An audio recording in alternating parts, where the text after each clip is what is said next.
Apart from sanctions, but we have the sanctions. We have the 17th package now ready, and we are working on the next package. And of course, what would really have an impact is the sanctions on energy. And that's why we're also working on the roadmap to get rid of Russian energy that we proposed last week, and we are working on the legislative package also to do so, because to deprive them from the funds of funding this war is extremely important. I think also the political isolation is important to put the pressure on Russia, and there we all have to be united in this, because we clearly see that Russia does not want peace and everybody else does. So does that mean you're not optimistic about the talks in Turkey? Yes, it is a very good proposal. I think it shows that also Americans are seeing that the pressure should be put on Russia, who doesn't want the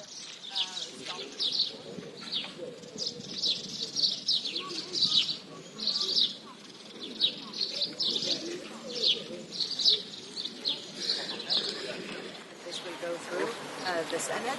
Of course, they have their other procedures there, but I think it's important as a message as well that the Americans are seeing that this is important to put the pressure on Russia, and we have the tools, and the Americans also have the tools to do that. But can we ask about the talks in Turkey?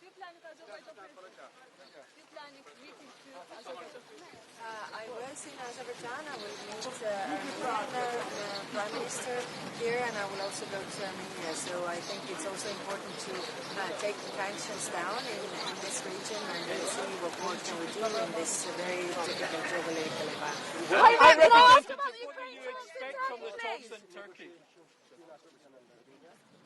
Well, they're very close in reaching the agreement, and I think it's in everybody's interest that they sign this peace agreement, and we have one less conflict in the world.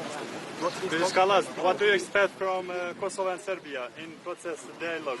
Do you have any special message for Kosovo and Serbia? Well, we just appointed a few months ago, we appointed the new special representative for the Belgrade-Pristina dialogue, and we expect a normalization of the relations.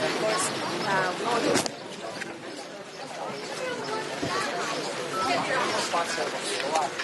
Il problema è che affonderanno un milione di persone che non hanno nessuno.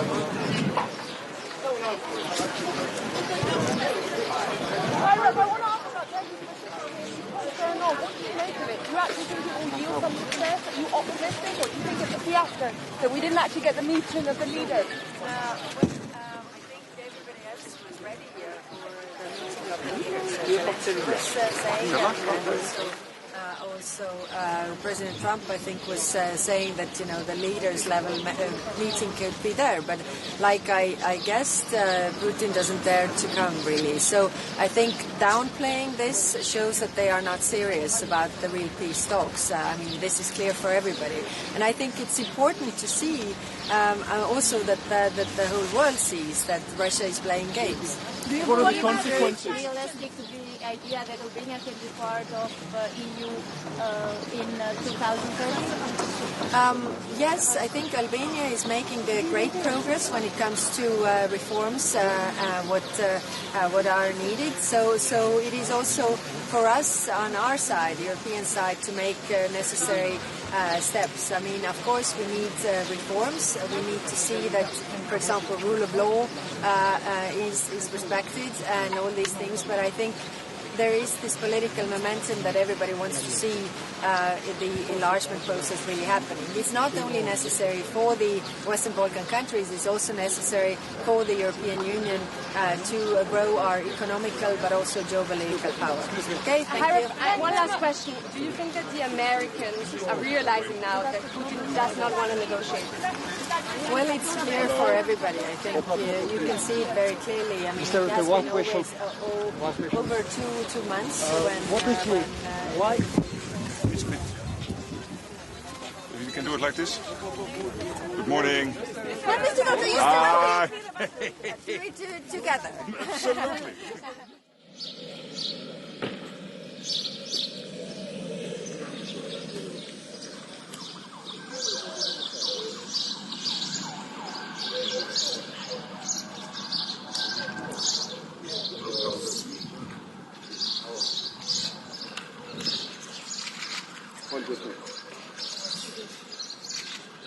Just make fun.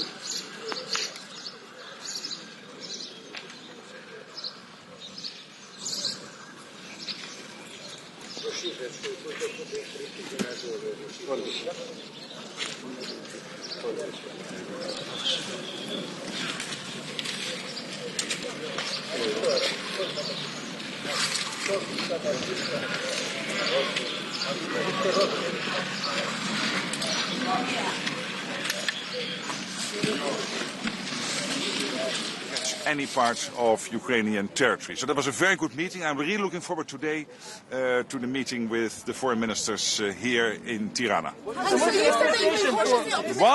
at a time, please. So you've said that you have been cautiously optimistic in the past, and you've had the talks with the NATO ministers. Now there are talks in Turkey. I want to know, considering we were hoping that the leaders would be, and that's not the case, No. do you think that it's been a failure? Do you think Putin is... I think Putin made a mistake by sending a low-level delegation with this historian leading that delegation, who was also there in the talks in 2022. The ball is clearly in his part of the field now, in his court. He has to play ball. He has to be serious about wanting peace. So I think all the pressure is now on Putin. And what's the expectation from... What has to happen to... you understand that ball is not on his... He realizes this. I know him very well. We did a lot of negotiations when I was Prime Minister of the Netherlands. He knows extremely well that the ball is in his court, that he is in trouble, that he made a big mistake by sending this low-level delegation. And I think it is very good that the Ukrainians have come to the table. They have sent a delegation which is really willing to negotiate a ceasefire, etc. I'm so happy about the role the US is playing. It is really important. President Trump breaking the deadlock, clearly taking a lead on all of this, which is extremely useful and important.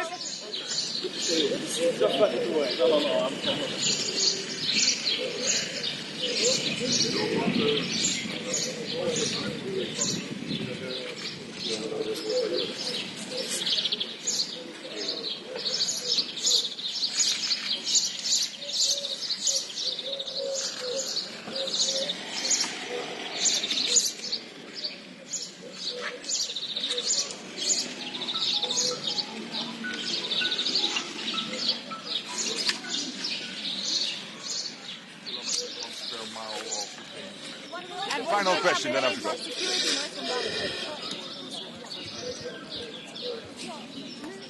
Can you just repeat the question, because I had a very successful.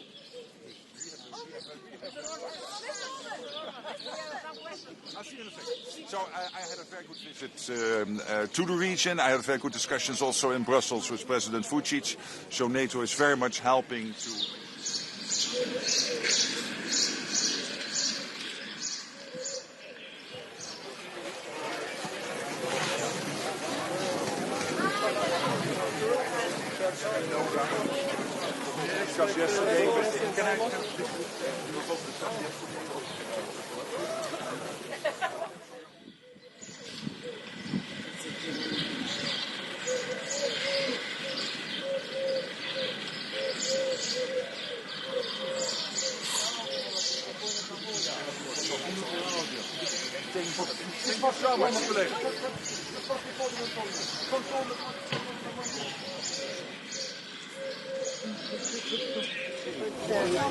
Mr. Rutte, UK TV, very quickly, are you hopeful for some talks on Ukraine today? I think Russia made a big mistake sending this low-level delegation with this historian leading it, who was also.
Cyber issues on different parts when it comes to crisis responding as well. So But do you have a deadline for Putin? Because both on his side, but he still don't play this involved.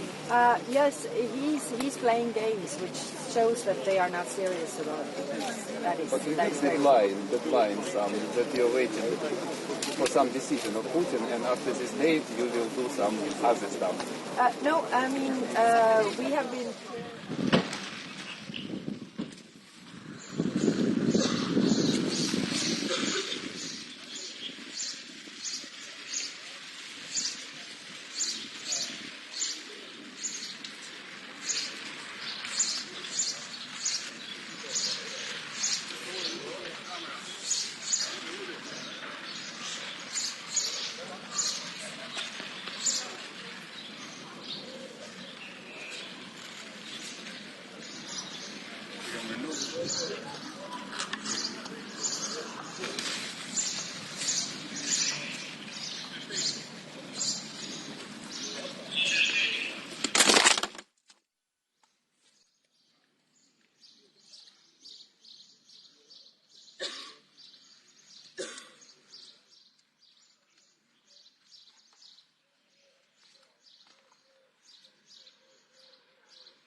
Unfortunately, Russia's war continues in Ukraine, so I know we will discuss this issue and we will ask for and demand for 30 days unconditional ceasefire because we know it's important.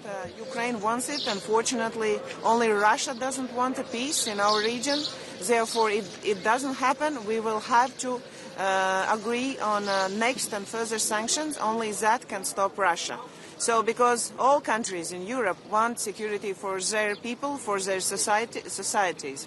I know that today as well we will discuss issues of illegal migration and better economic cooperation, which is a very important matter as well to Latvia, I know as well to Albania, and therefore we will use the CPC summit as a good platform to meet all the European leaders and discuss.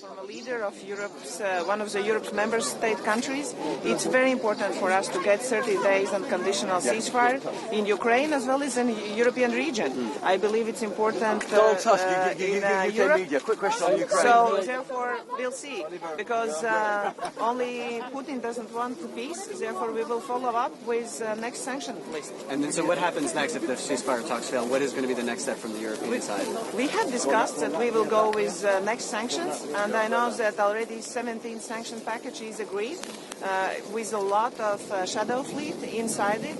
I know that for UK as well it's very important that we can follow up with next sanction list.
Bravo, tako bravo.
Thank you very much. Just raise off while we get up there. Don't blame me for this weather.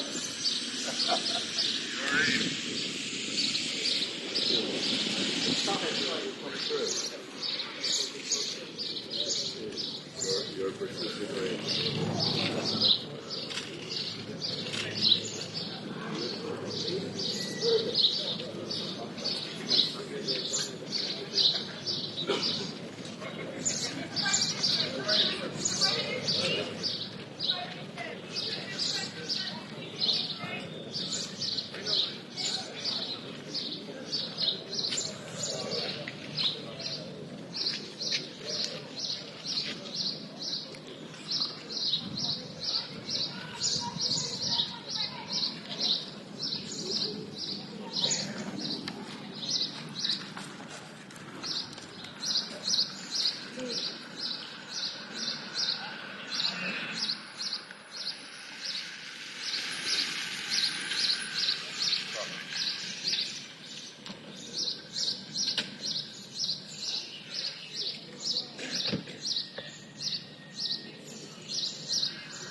Welcome.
There.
Good morning. Thank you. Very happy to be here.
Thank you so much. Thank you so much.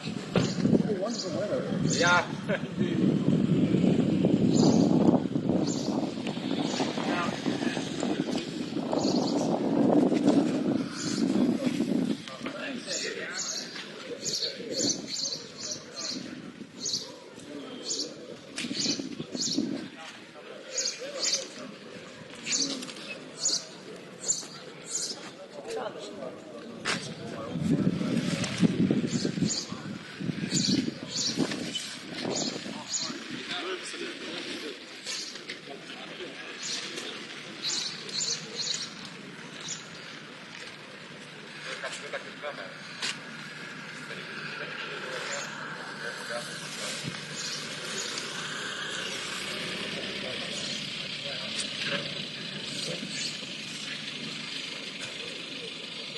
It's okay, we have the... Yeah.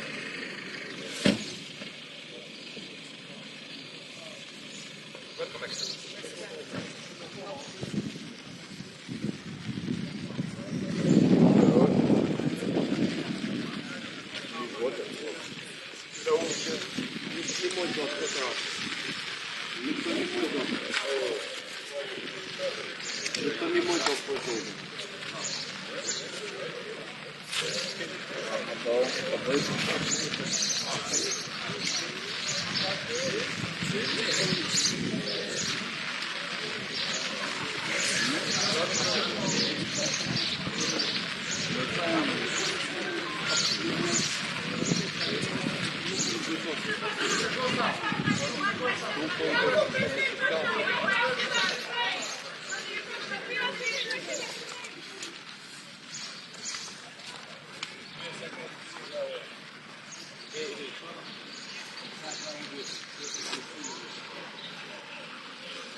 We will take care of you. Sure.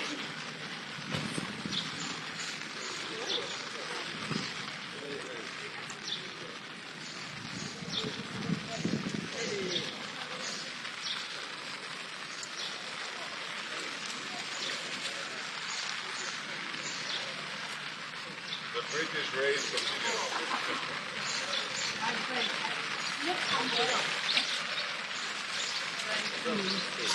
Side view.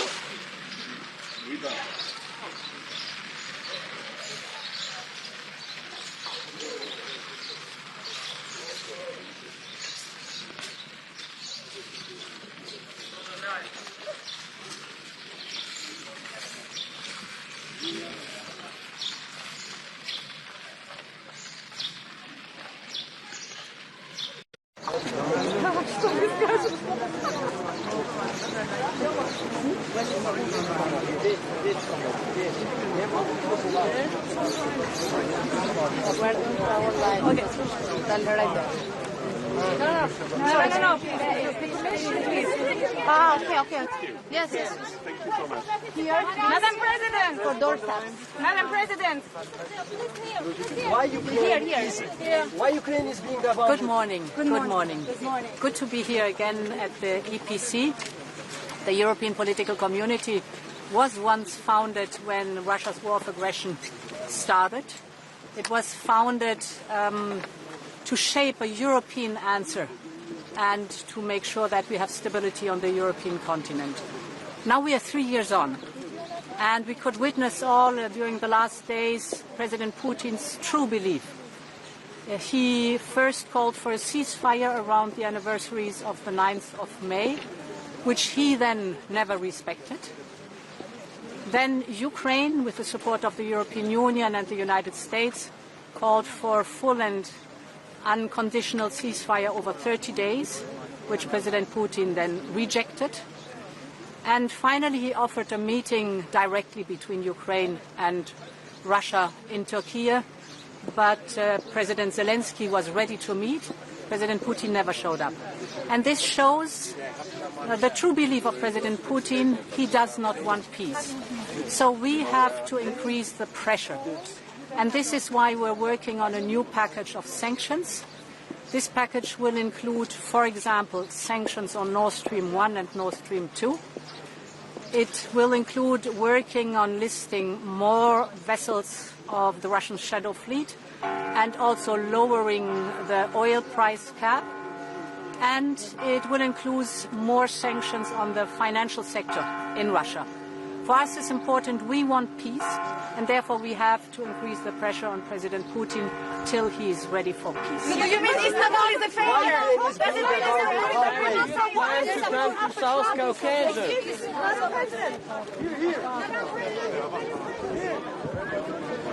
For a ceasefire during the anniversaries of the 9th of May, which he himself then never respected. Then Ukraine called for a ceasefire supported by the European Union and by the United States, but President Putin rejected it. And finally, President Putin offered a meeting directly between Ukraine and Russia in Turkey. President Zelensky was ready to meet, but President Putin never showed up. And this shows his true belief, so we will increase the pressure. We're working on a new package of sanctions that include sanctions against Nord Stream 1 and Nord Stream 2, but also listing more vessels in the shadow fleet and lowering the oil price cap, and finally more financial sanctions on the Russian financial sector, because we want peace and we have to increase the pressure till President Putin is ready.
Geçeceğiz mi?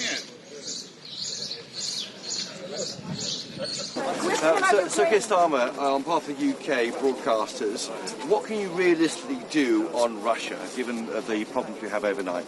Well, I think that what we saw yesterday and overnight is yet more evidence that Putin is not serious about peace. He's been dragging his heels, and I think it's really important, therefore, that we have absolute unity with our allies. We'll be working on that again today to be clear that there must be a ceasefire, but also to be clear that should there not be a ceasefire, then we will act together in relation to sanctions. But for me, this is clear evidence that Putin doesn't seriously want peace. He's dragging his heels, and that's why today is a really important opportunity to work with colleagues to make sure that we are absolutely united. And President Zelensky will be here today, so we will be discussing the situation with him. On the Brexit reset, how are the talks going? Will you have talks on the sidelines ahead of the Monday summit? Well, in the last 2 weeks, you've seen the UK do a trade deal with India, really important for our country and our national interest. Trade deal with the US, again important for our country and national interest. I'm positive going into Monday, and I think that this is an important moment for our country that will be measured in the benefits to working people and their living standards. But we're positive as we go into the summit on Monday. Thank you very much. Thank you.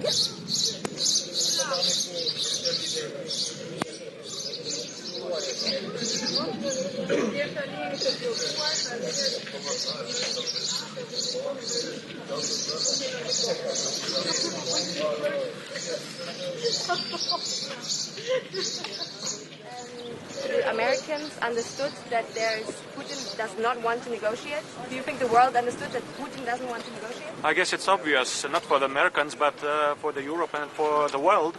Because when Mr. Putin sends the delegation of that low political level, it's obvious that he is not keen into going in any kind of negotiations. Do you have a message for Trump? Do you have a message for Trump to put pressure on Russia? Well, I guess and I hope that a new administration of United States will get into reality and finds out that Russia and Putin is not going in any kind of negotiation unless we match them in power on the front line. It's the first time that Chancellor Merz is here on the European parquet, so to say. What do you expect? I expect significant input, political and economical one from Germany, and as far as we see it, they are on the right path. Thank you, guys.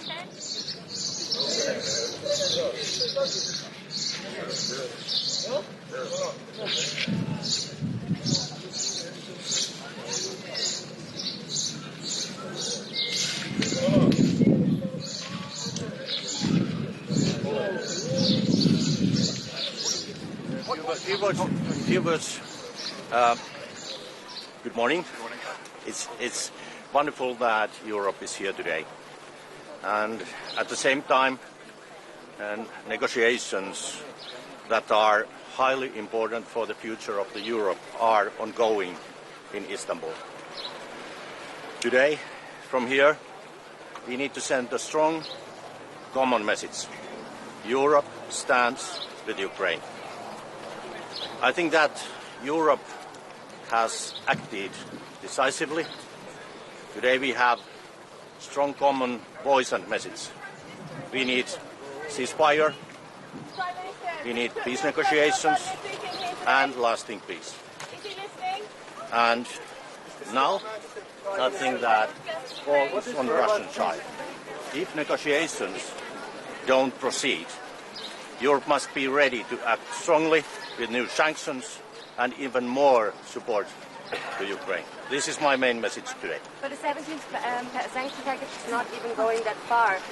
How can the EU put more pressure on Russia sooner? We have to work together with the US. We need that with sanctions. We need good cooperation, good coordination with the US. Thank you.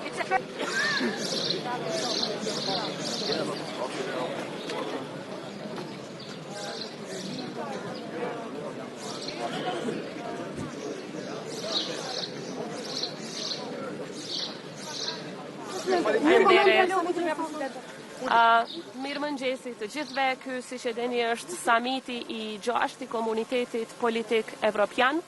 një summit jashtëzakonisht i rëndësishëm, i lindur nga jo vetëm nga shtetet e BE-s, por edhe të gjithë ne të tjerët që aspirojmë të antarësohemi në BE. Mirë po me qenë se ky summit mbahet pikërisht në Ballkanin Perëndimor, këtu në Tiranë, për çka dua të uroj edhe Shqipërinë edhe kryeministrin Rama.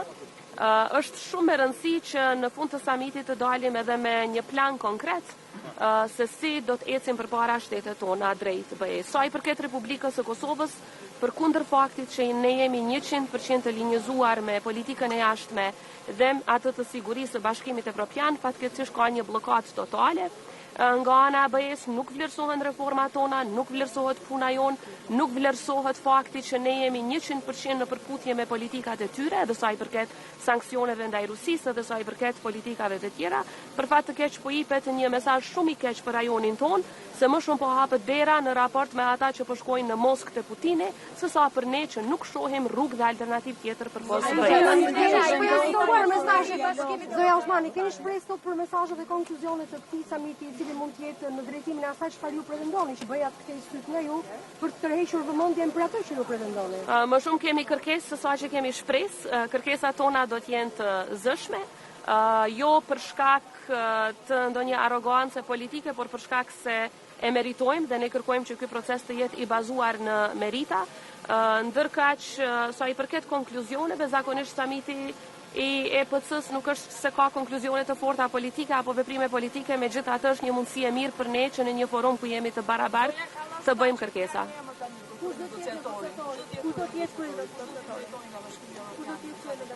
Është zoti Sorensen, ai tashmë është emëruar dhe kemi, unë si presidente kam pasur 2 takime jashtëzakonisht të mira me të, ka qenë në Prishtinë 2 herë. Kam pritshmëri për më shumë, kam më shumë pritshmëri sa i përket një lloj balanci nga ana e BE-s, për shkak se siç e dini Kosova është në masa, Serbia nuk është, dhe kjo e prish balancin, barazin mes palëve në tryezën e dialogut. Ka më shumë shpresë që edhe nga zonja Kallas, edhe nga përfaqësuesi i ri për dialogun do të shtyhet më shumë përpara heqja e masave dhe trajtimi i barabartë i palëve. Ne do të jemi konstruktorë të angazhuar. Bashkë me zoti Vuçin. Zonja Osmani, sa ndikon situata e brendshme në Kosovë? Mund të vazhdoj dialogu sa kohë që nuk keni zgjedhur ndërçin në qeverinë e Kosovës? Ju e dini që Kosova ka pasur zgjedhje me 9 shkurt, seanca e parë është mbajtur me 15 prill dhe dje është bërë një muaj nga përpjekjet për të zgjedhur udhëheqësinë e parlamentit si dhe qeverinë e Kosovës që vjen më pastaj. Besoj që do të ketë përpjekje akoma dhe unë i inkurajoj liderët politik që për interes të qytetarëve dhe të Kosovës, në mënyrë që mos të humbasim dhe të dëmtohemi më shumë, të kemi institucione sa më parë që të jetë e mundur. Megjithatë, sa i përket krye negociatorit, Kosova ka krye negociatorin i cili akoma është fuqiplot, është zëvendës kryeministri i parë, i cili edhe nuk është se ka kandiduar apo se është zgjedhur deputet, pra ka kompetenca në mënyrë që të vazhdoj në qoftë se kërkohet nga BE-ja që të ketë një takim në nivel krye negociatorit. Në këtë moment që është Kosova, me këtë situatë që keni brenda me samitin që bëhet dhe negociatori në liqë është caktuar për ju, çfarë i kërkoni Shqipërisë? Nga Shqipëria kërkojmë që të vazhdoj përkraja në raport me Republikën e Kosovës në disa aspekte. E para, që të vazhdoj të jetë zëshme, siç ka qenë kryeministri Rama deri tani për heqjen e masave të padrejta ndaj Kosovës, dhe e dyta që të flas sa më shumë dhe sa më zëshëm me shtetet që akoma nuk e kanë njohur Kosovën, në mënyrë që ato ta bëjnë një gjë të tillë, sepse mos njohja, sidomos nga shtetet anëtare të BE-s, po e dëmton jashtëzakonisht shumë Kosovën. Jo dialogu s'do të jetë temë sot, sepse ky është forum multilateral siç e dini. Faleminderit shumë. Ky takim të kërkohet nga BE-ja një takim Ka takime dypalëshe? Nuk ka. Jo, me Vučićin nuk ka asnjëherë në këtë summit takime dypalëshe. Takimet dypalëshe ndërmjet Kosovës dhe Serbisë, por edhe me ndërmjetësimin e BE-s, siç e dini zhvilluan në Bruksel. Kështu që ky është një forum multilateral ku ne si Republikës së Kosovës synojmë më shumë të takohemi me liderët e tjerë, sidomos ata që duhet t'i bindim që të largojnë masat e padrejta ndaj Kosovës. Fakti që po bëhet për herë të parë në Tiranë një samit i tillë dhe që ju jeni prezent tashmë, edhe pse keni ngërç mes Serbisë dhe Kosovës? Ne gjithmonë jemi prezent në këtë summit. Kosova gjithnjë është prezent edhe në EPC dhe në summitin BE Ballkan Perëndimor. Ajo çfarë na favorizon këtu është se po shpresoj shumë që fakti që mbahet ky summit në Tiranë jap një zëmë të fuqishëm rajonit ton dhe edhe një zëmë të fuqishëm edhe Tiranës, jo vetëm Prishtinës, që të flas edhe për heqjen e masave të padrejta ndaj Kosovës, por edhe siç e përmenda për njohjen nga shtetet që akoma nuk e kanë bërë këtë në raport me Kosovën. A bot këtë kërkesë Bashkimit Evropian mbrëmjen Patjetër që po, edhe mbrëmjen e djeshme, edhe më herët, edhe çdo ditë e bëjmë këtë kërkesë, sepse të gjitha kërkesat në fakt që BE-ja ka pasur raport me Kosovën sa i përket heqjes së masave ne i kemi plotësuar dhe në qershor bëhet një vit që edhe vetë përfaqësuesi i BE-s zakonisht nuk ka përgjigje, kërkojnë gjëra kështu shumë abstrakte, deeskalim. Në fakt ne nuk jemi ata që kemi eskaluar situatën, por edhe pse nuk e kemi krijuar atë situatë në veri të Kosovës,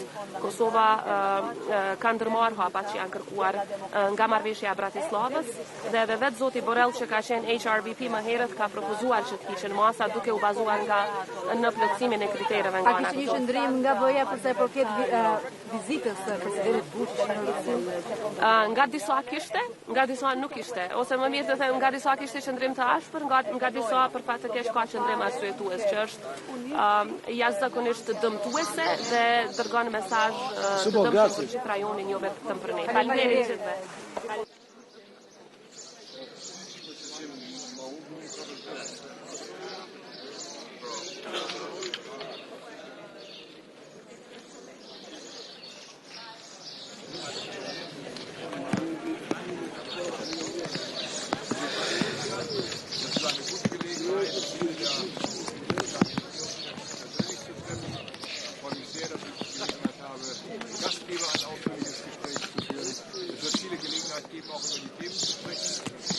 Beschäftigen. Natürlich, bedauerlicherweise, immer noch der Krieg in der Ukraine. Ich hoffe sehr auf eine europäische Lösungen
Бачите.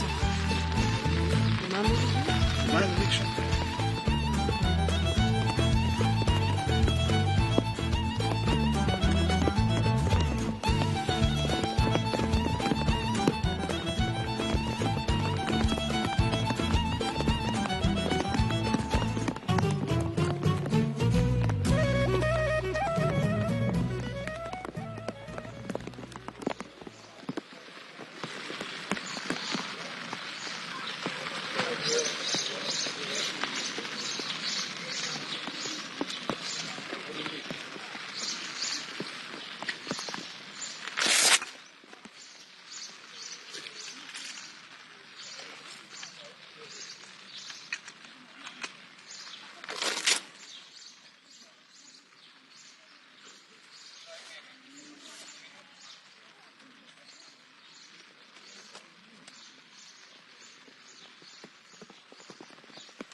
Guten Morgen. Hallo, Herr Hess.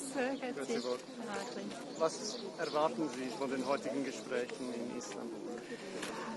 Ja, wir werden sehen, ob es zu einer Lösung kommt oder ob der Weg hin zu einer Lösung weitergeht oder nicht. Es scheint ja etwas angespannt zu sein. Wir werden schauen, vielleicht gibt es am Sonntag in Rom etwas mehr Klarheit mit der Einsetzung des neuen Papstes, wird man sich ja wiedersehen. Und was ist die Position der Schweiz? Was erwarten Sie zum Beispiel von Russland in diesem Gespräch? Ja, ich meine, man kann nur die Erwartung äußern, dass dieser Krieg endlich beendet wird und dass beide Parteien die Bereitschaft haben, sich an den Tisch zu setzen. Offensichtlich ist die Ukraine bereit zu direkten Gesprächen. Und ich glaube, dass alle in der ganzen Welt auch den Wunsch ausgedrückt haben, dass auch Russland diese Bereitschaft zeigt. Die Europäer wollen die Sanktionen gegenüber Russland verschärfen, weil es bisher keine Waffenruhe gibt. Wäre da die Schweiz auch dabei? Ja, wir haben bislang die Sanktionen übernommen und werden sie weiterhin prüfen. Gilt das auch für diese Sekundärsanktionen, die jetzt im Gespräch sind? Das kann ich Ihnen noch nicht sagen. Das Treffen findet in Istanbul statt, nicht in der Schweiz. Wieso nicht in der Schweiz? Kann die Schweiz auch nicht vermitteln? Selbstverständlich kann die Schweiz auch vermitteln und ich habe Präsident Zelensky immer angeboten, dass wir auch zur Verfügung stehen. Wir werden sehen, wie das jetzt weitergeht. Die Schweiz hat signalisiert, dass sie einen EPC-Gipfel eines Tages durchführen könnte, frühestens 2027. Gibt es irgendwelche Neuigkeiten? Werden Sie heute ein konkretes Angebot? Ja, ich werde das selbstverständlich gegenüber der EU-Kommission noch einmal deponieren und dieses Angebot erneuern. Und zwar für 2027? Genau. President, how are conversations with Trump progressing on trade? Wen treffen Sie heute bilateral? Ja, ich denke, man trifft so ziemlich alle hier. Ich habe aber ein Gespräch abgemacht mit der dänischen Premierministerin, ein längeres Gespräch, weil ja die dänische Ratspräsidentschaft dann stattfinden wird im zweiten Halbjahr 25. Aber es gibt auch andere Möglichkeiten, hier sehr formlos ins Gespräch zu kommen. Können Sie uns noch ein Update machen, wo wir stehen mit den Handelsverhandlungen mit den USA? Großbritannien musste ja einige Zugeständnisse machen. Zum Beispiel haben Sie auch angekündigt, für 10 Milliarden Boeing-Flugzeuge zu kaufen und ihre Landwirtschaft zu öffnen. Wird die Schweiz dasselbe machen?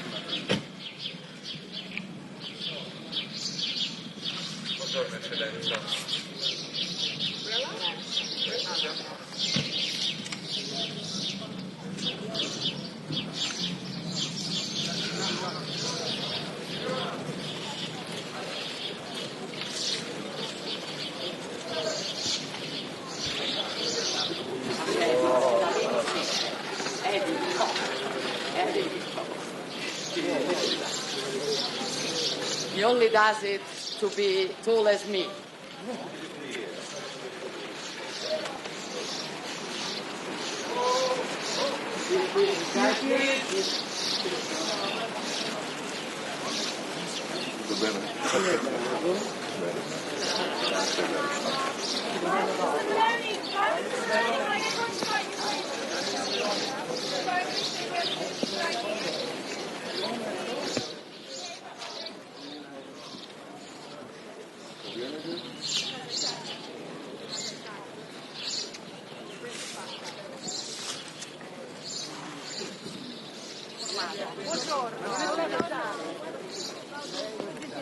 Io sto bene, la ringrazio.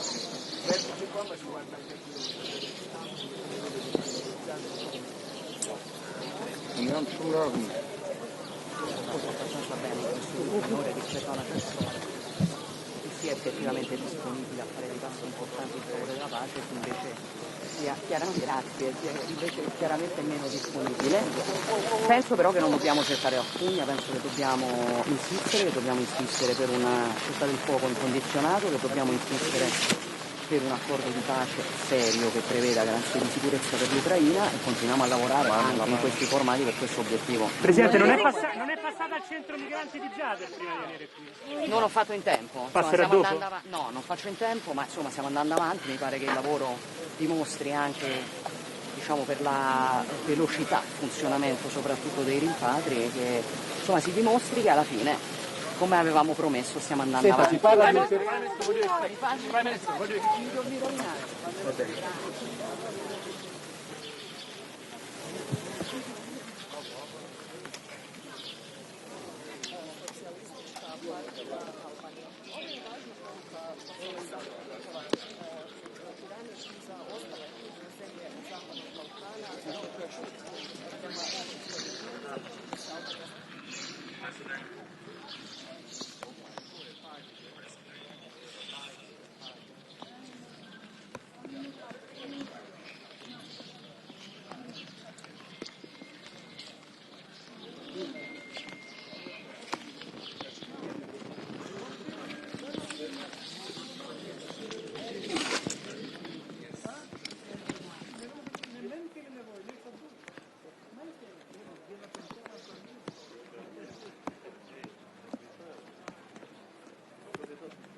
How are you, my dear friend? Well done for your resounding success at the elections. Impressive result, 52%.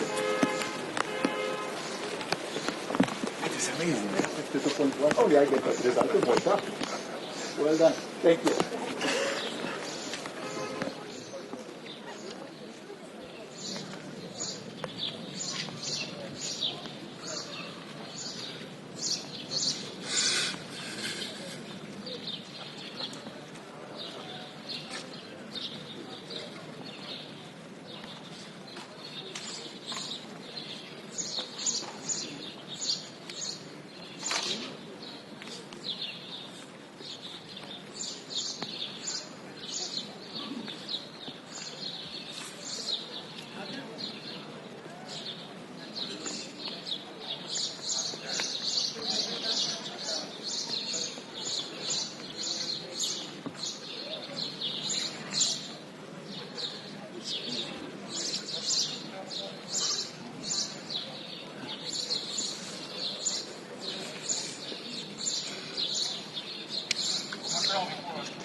Yes, hello. Today we will have a EPC summit where I know that we will discuss issues which is important for all of European countries because unfortunately the situation is unstable in our region, and this is a good opportunity for my country as Latvia as well as a member of the European Union to meet and to coordinate our people's and societies' needs, like with Moldova, Albania, Ukraine.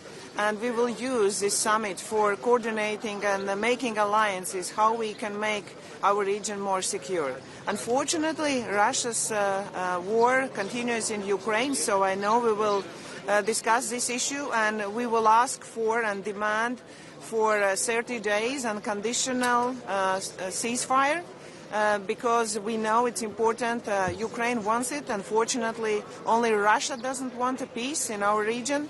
Therefore, if it doesn't happen, we will have to agree on next and further sanctions. Only that can stop Russia. So because all countries in Europe want security for their people, for their societies. I know that today as well we will discuss issues of illegal migration and better economic cooperation, which is a very important matter as well to Latvia, I know as well to Albania, and therefore we will use this EPC summit as a good platform to meet all the European leaders and discuss what's really important in our region. Thank you. Thank you.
Facciamo spettacolo.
Teşekkür ederim.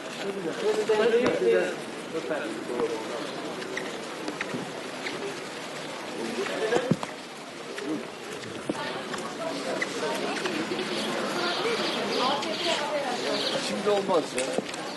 Şimdi işimize bakalım. Çok işimiz var. Sadece konuşmalarla ilgili bir şey sorabilir yani. Nasıl gidiyor? Ne işte?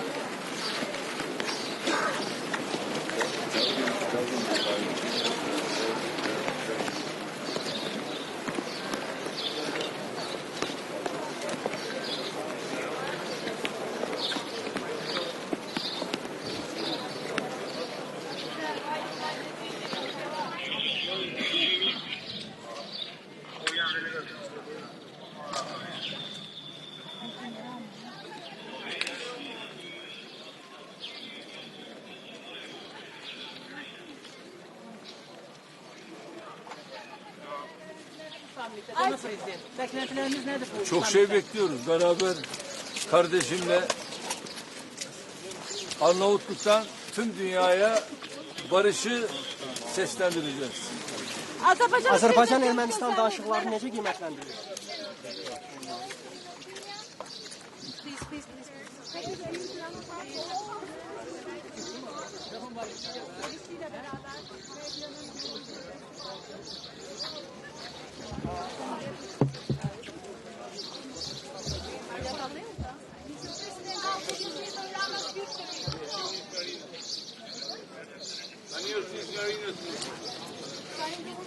Ja, mach schwer.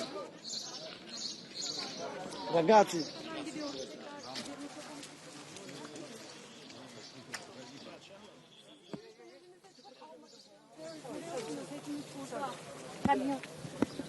Kısa bile olursa rica ederim. Gereğini söylesene. Sen benim adıma cevap ver. Ben meslektaşlarımıza iletirim efendim. Teşekkür ederiz.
Yesterday morning, we brought all this crowd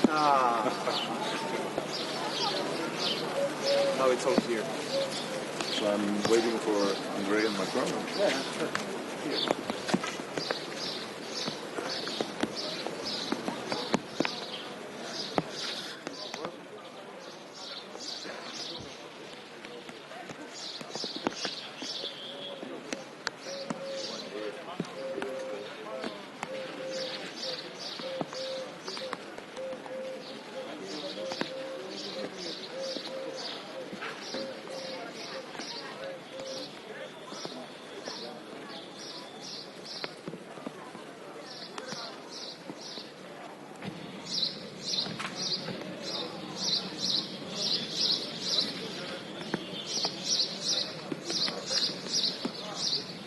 Welcome, Excellency.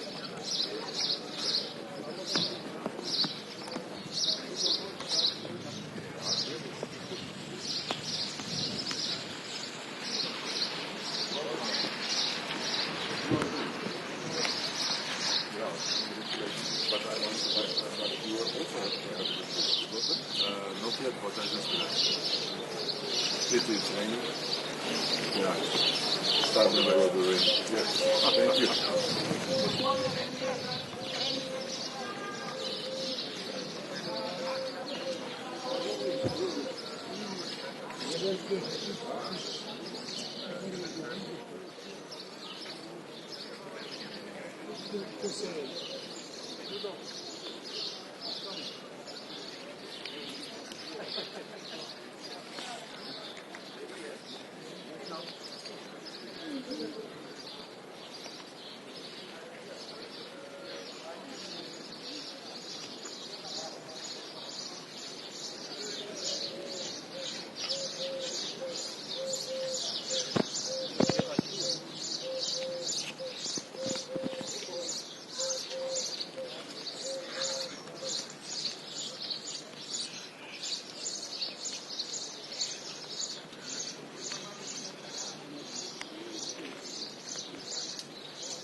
Δώστε ένα λεπτό, Πρόεδρε. ομπρέλα. Πιάστε την ομπρέλα, Πρόεδρε. Δεν θέλω. Να την κρατώ, να κάνουμε την δηλώση. κρατάει η κοπέλα. Μια πολύ σημαντική σύνοδος που, να θυμίσω, ξεκίνησε πριν λίγα χρόνια με πρωτοβουλία του Γάλλου Προέδρου, ακριβώς για να φέρει μαζί τα κράτη-μέλη της Ευρωπαϊκής Ένωσης και τα άλλα ευρωπαϊκά κράτη, λίστα των οποίων θέλουν να γίνουν κράτη-μέλη της Ευρωπαϊκής Ένωσης, για να έχουμε ένα ανοιχτό διάλογο. Οι προκλήσεις είναι κοινές, οι ευκαιρίες είναι κοινές και αυτό το φόρουμ προσφέρεται για ένα ανοιχτό και ειλικρινή διάλογο. Και είναι μέσα σε αυτό το πλαίσιο που μπαίνει και το κυπριακό, ένα ευρωπαϊκό ζήτημα. Γνωρίζετε ότι η Τουρκία συμμετέχει σε αυτές τις συναντήσεις και μέσα σε αυτό το πλαίσιο είναι και ο διορισμός, η απόφαση της Προέδρου της Ευρωπαϊκής Επιτροπής να διορίσει τον κύριο Χαν, μια πολιτική προσωπικότητα, να υπενθυμίσω 3 φορές επίτροπος, υπουργός στην Αυστρία, άλλες πολιτιακές θέσεις στη χώρα του, έτσι ώστε από τη μια αποδεικνύοντας την πράξη το ενδιαφέρον της Ευρωπαϊκής Ένωσης για ένα δικό της, επαναλαμβάνω, πρόβλημα, αλλά την ίδια στιγμή να ενισχύσει την προσπάθεια που βρίσκεται σε εξέλιξη για επανέναρξη των διαπραγματεύσεων και επίλυση του Κυπριακού. Γνωρίζετε ότι η Τουρκία ενδιαφέρεται να ενισχύσει τις σχέσεις με την Ευρωπαϊκή Ένωση.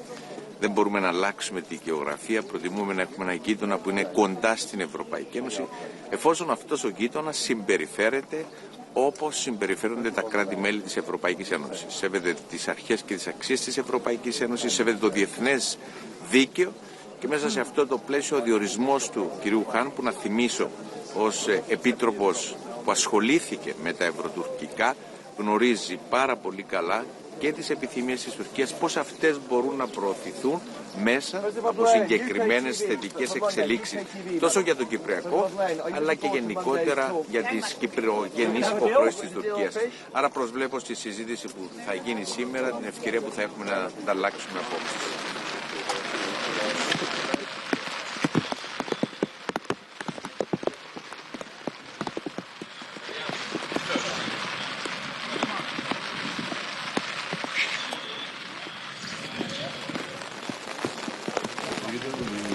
condemn Russia's aggression on Ukraine.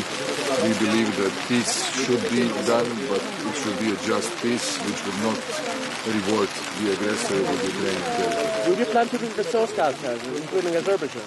I'm sorry? Would you Do you plan to visit South Caucasus region? Azerbaijan. At the moment, there is no planned visit, but I was in Azerbaijan a year and a half ago. Thank you. Thank you so much. Thank you. Thank you. Bye-bye.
Daj mikrofon s tem.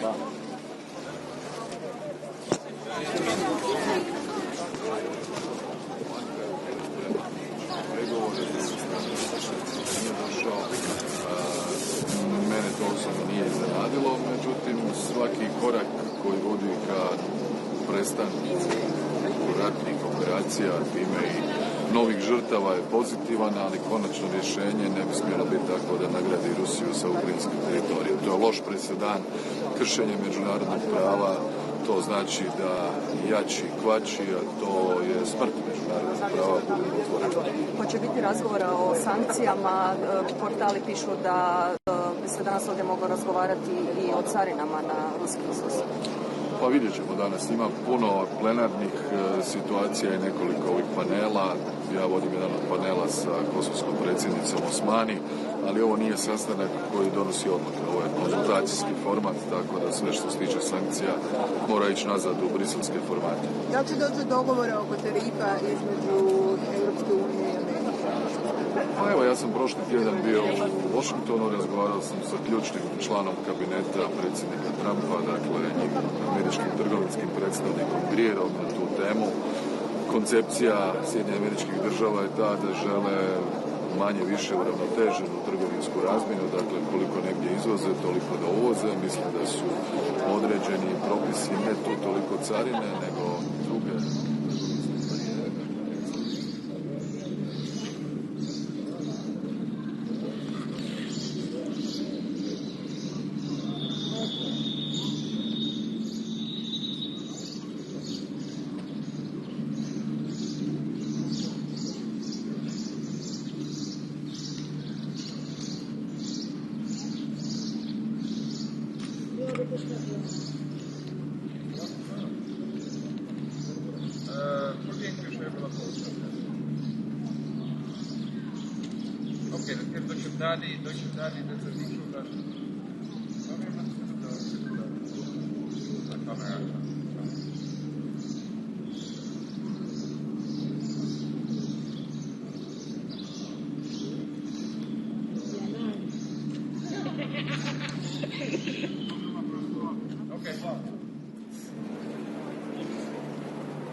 Sorry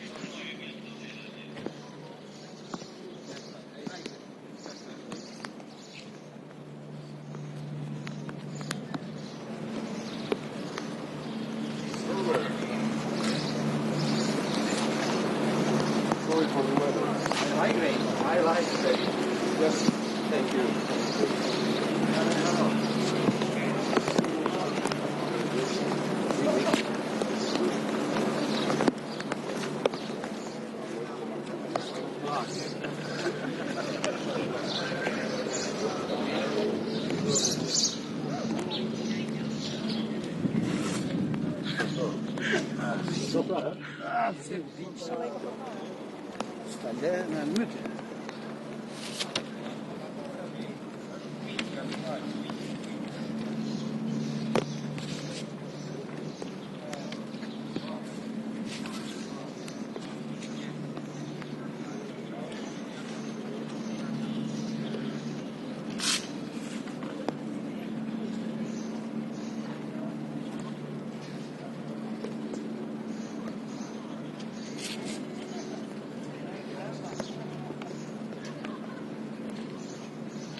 Situation for European political community.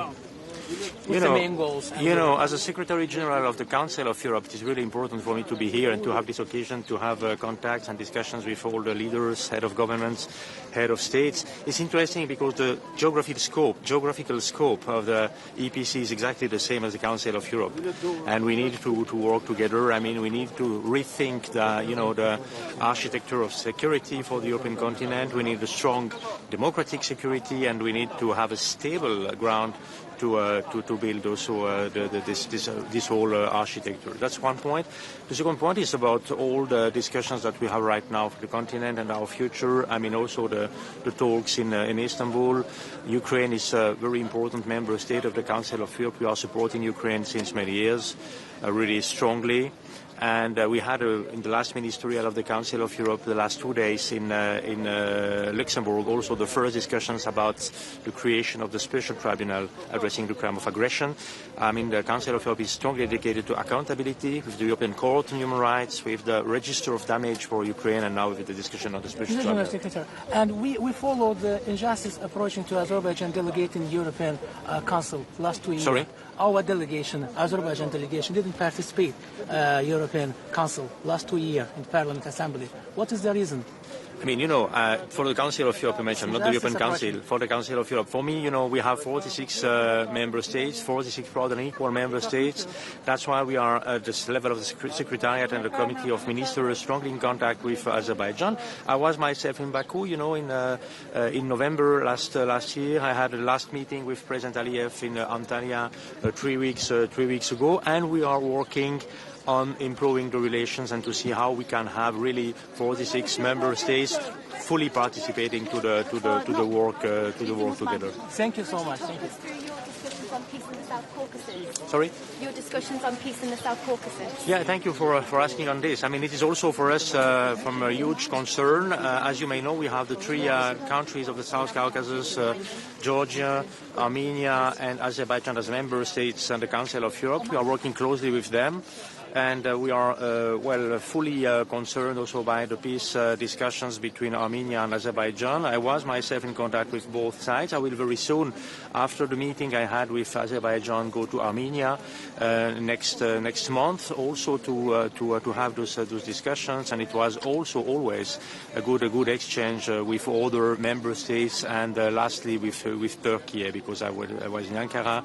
And we need, all together to do what we can at best to have stability and peace in the whole region. Thank you. Thank you. Thank you. Please.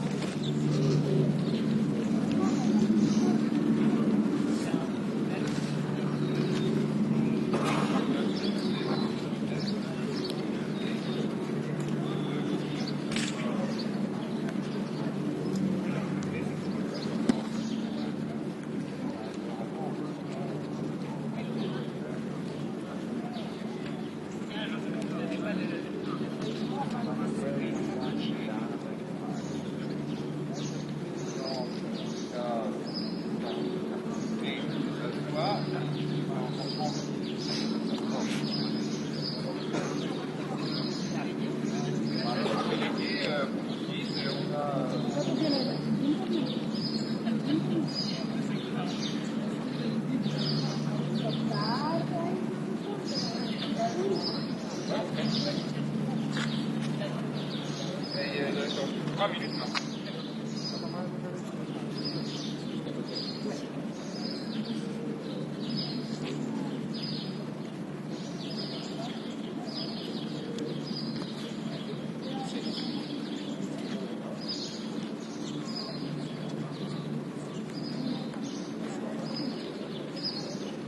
minuto all'altro.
Sometimes.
Comment ça va? Je vois soleil. Tu vas bien? Bravo.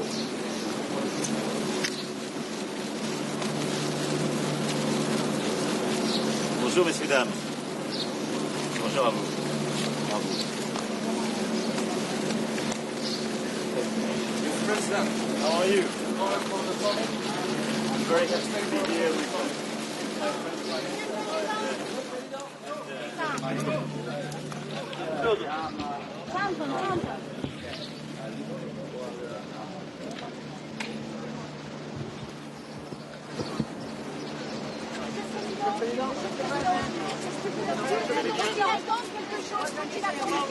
Je vous ferai une conférence de presse tout à l'heure. Merci beaucoup. Merci. Ça va? Happy to be in Tirana today. How are you? What's your message to Vladimir Putin?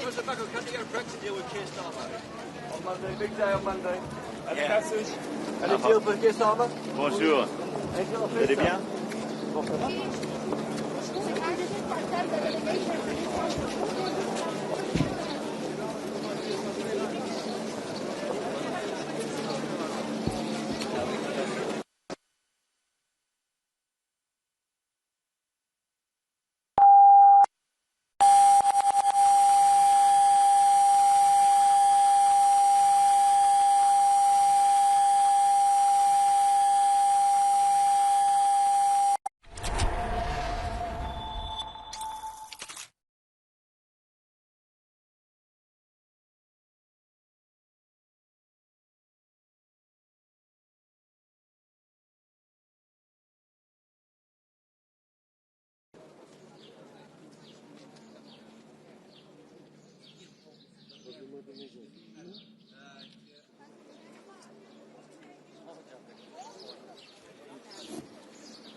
En bjärsmännen till den rapporterade minister erbjudan i Syrien Starner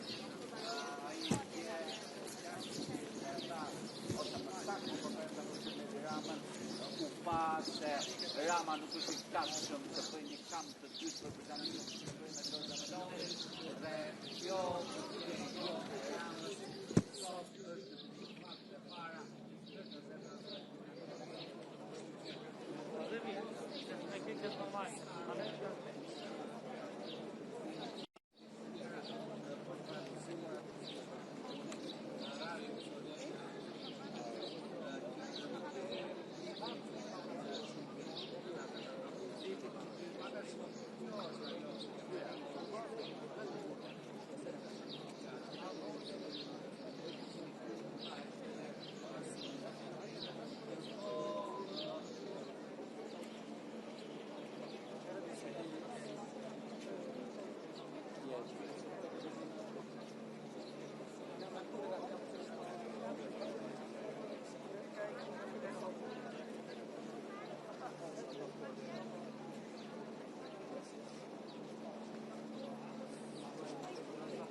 We draw rockets, trees, and skies full of stars. We draw homes with no fences, people holding hands, and sometimes a little blue flag with golden stars. In our drawings, the future is bright, and Europe is not just a place. It's a feeling. A feeling that we can be heard, that we can belong, that we can build it together.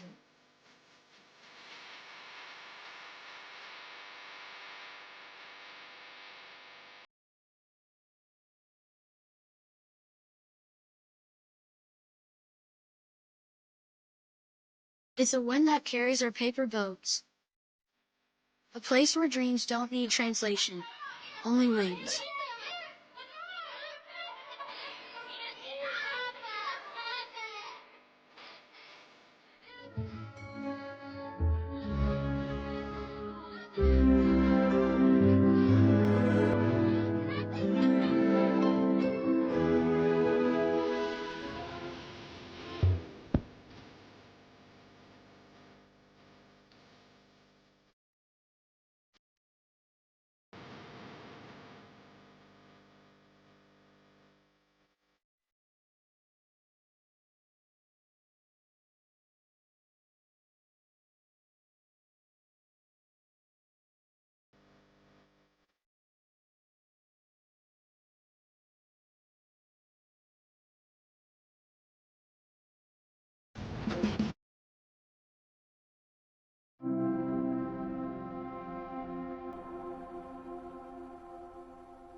much of the world was still finding its voice, Albanian society was already shaping its identity.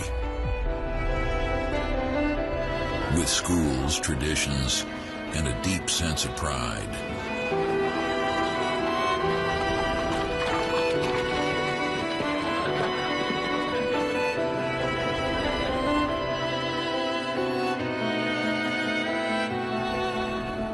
Art, music, and wisdom flowed through villages and cities alike.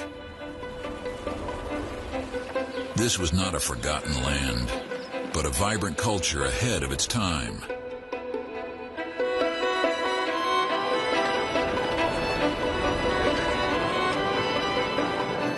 A heritage built on dignity, resilience, and vision.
We are flame and mountain, heart and storm. We love, we rise, and now we run toward the dawn of Europe.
Herzlich willkommen in Albanien.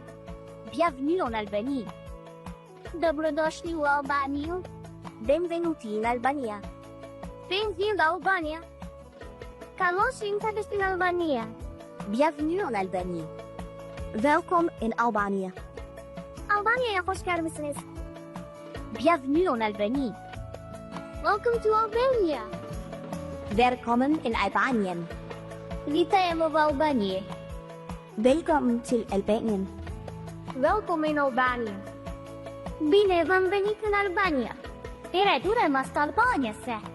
Vítejte v Albánii. Добре дошли в Albania. Velkommen til Albania. Herzlich willkommen in Albanien. Перейдемо Albania se. Вітайте в Албанську. Merhaba в Albania. Dobrodošli u Albaniji. Перейдемо Albania se. Etili ostqenimo brzane v Albaneci. Velkommen til Albanien. Dobrodojdofte v Albania. Mirë se vini në Shqipëri. Welcome to Albania. Dobrodošli u Albaniju. Pari kalus Albania. Dobrodošli u Albaniju. Tervetuloa Albaniaan. Welkom in Albania. Üdvözöljük Albániában. Reykjavik'i Albanya. Laiknaludam Albania. Willkommen in Albanien. Bine ați venit în Albania. Arnavutluğa hoş geldiniz. Dobrodošli u Albaniju. Witamy w Albanii. Arnavutluğa hoş geldiniz. Benvenuta a Albania. Benvenuti in Albania. Bienvenue en Albanie. Willkommen in Albania.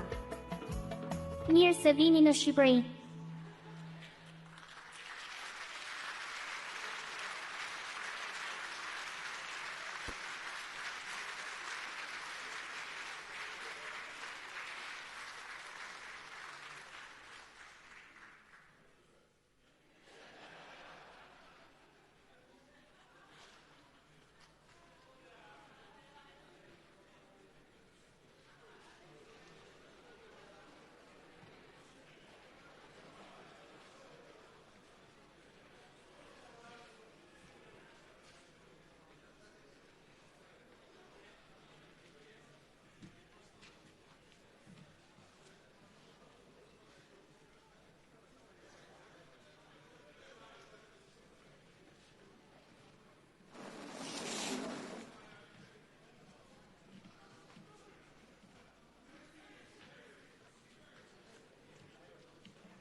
Can you go a little bit down?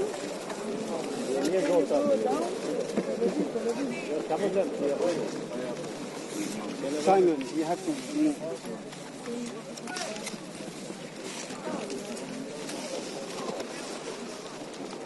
Sir, here. Please guys, down. First line down, please. We have another line down.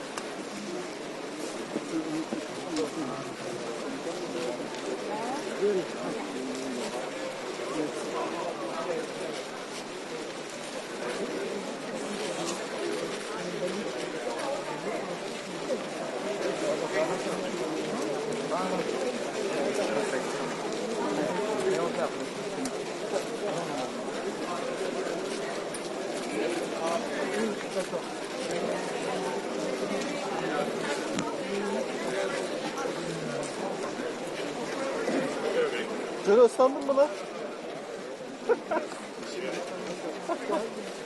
Geliyor geliyor.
Celo el salla Celo.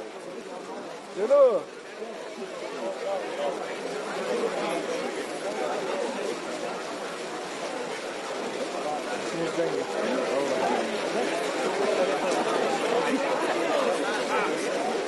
Celo. El salla. Okay. Okay, check. Celo. Check. Allah Allah.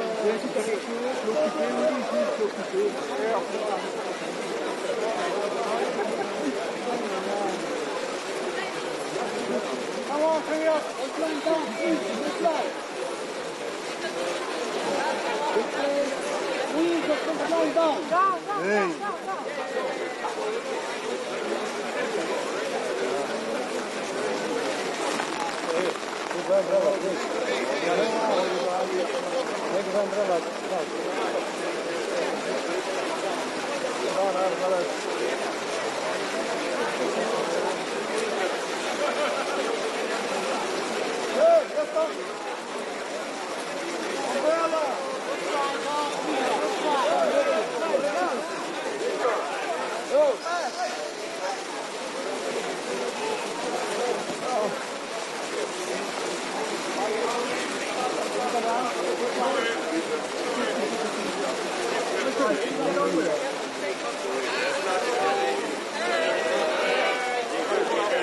Okay.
As you wish.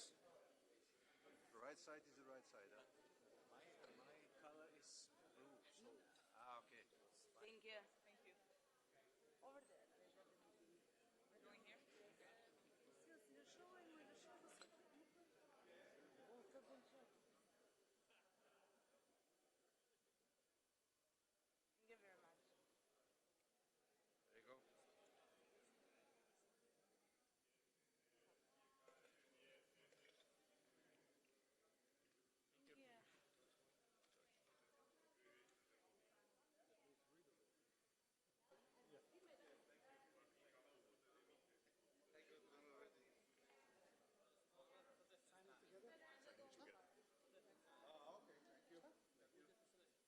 do that. Over here. Fine. In the middle? Yeah. To my left.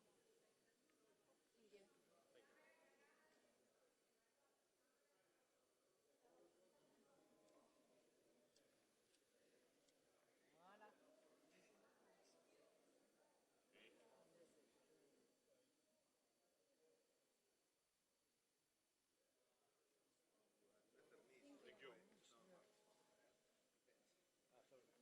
Voilà. Thank you. Yeah, we will fight for the life. A little bit disorganized. Yes.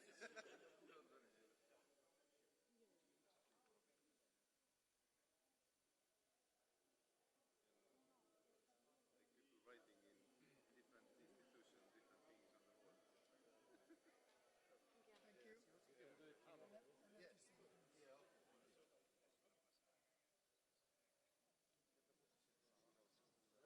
Yes. Yeah.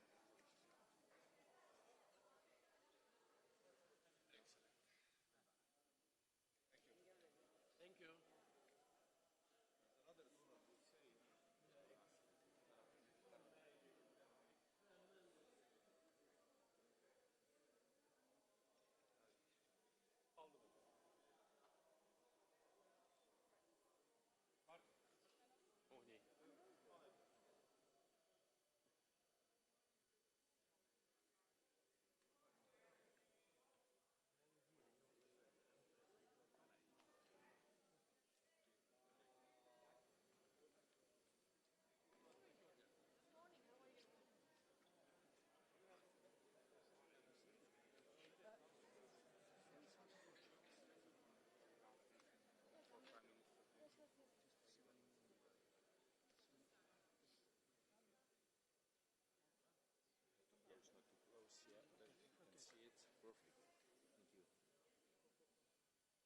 Well, thank you. I would ask the photographers to make space for Europe to work.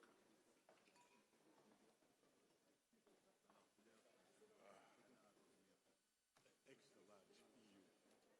Europe.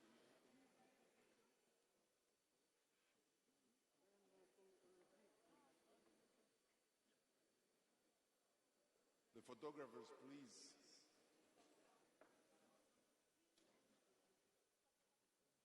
Europe has to work.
Well, I have first to share sensitive information. It was a suspicion, but it became scientific proof from the European Weather Forecast Institute that the persisting and not indigenous rain was brought by the British delegation yesterday morning. I'm sorry. When you leave Europe, you always cry.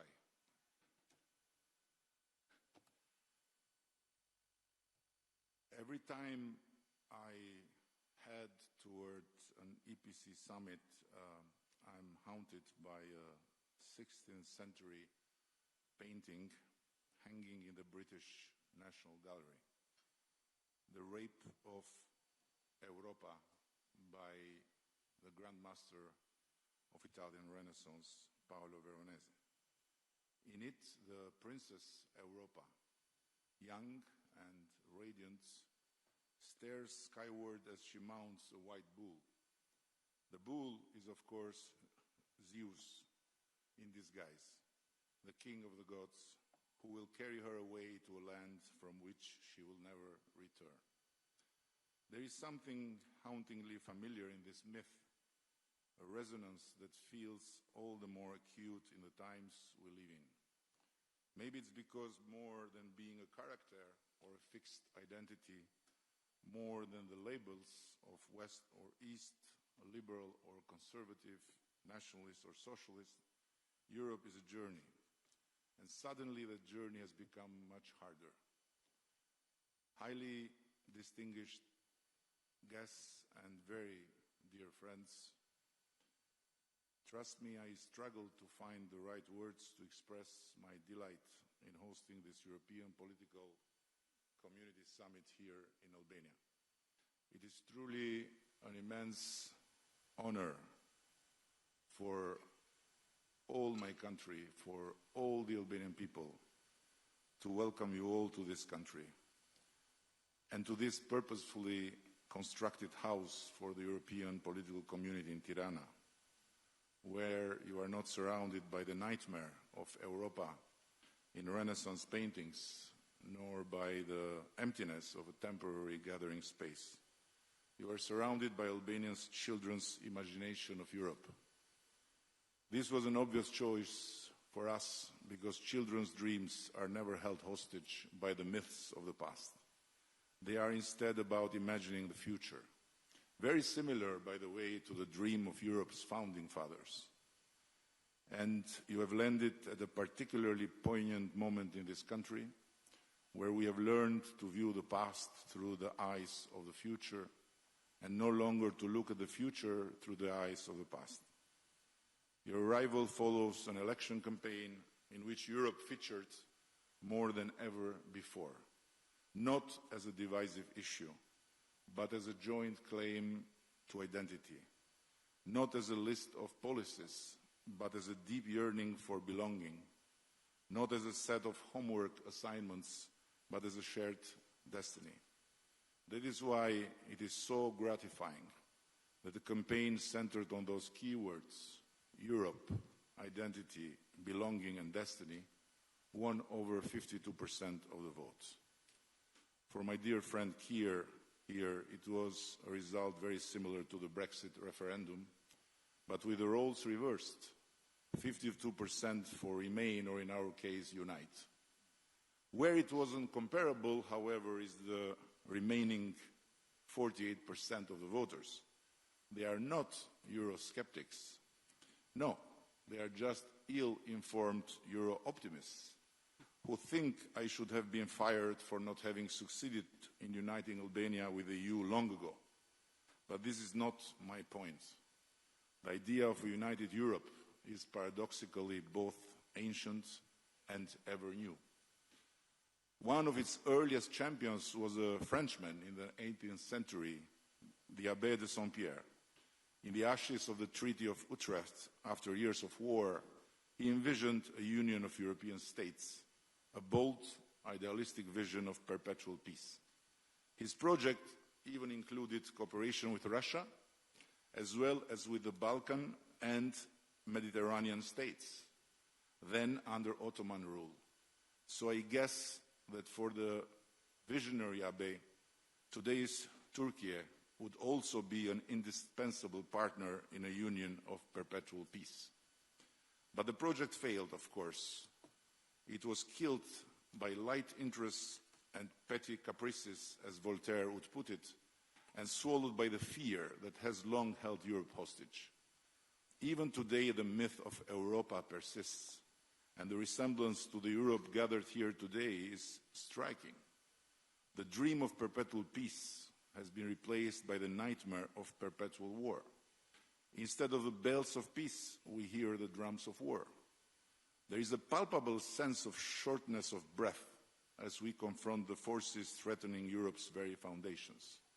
External aggression, internal fragmentation, the ghosts of imperial myths, shifting geopolitical alliances, the instability of global trade, and the deep, very deep difficulty of so many to believe in a new Europe for the new times.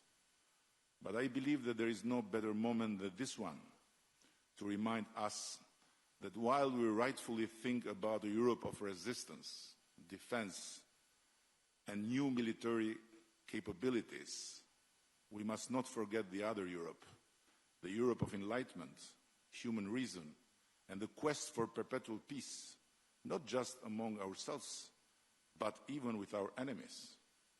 That Europe, which at a certain point gave birth to the most improbable political project in human history, the European Union, taught us that even former mortal enemies could come together, their wounds still fresh from the battle, and create a bond for life.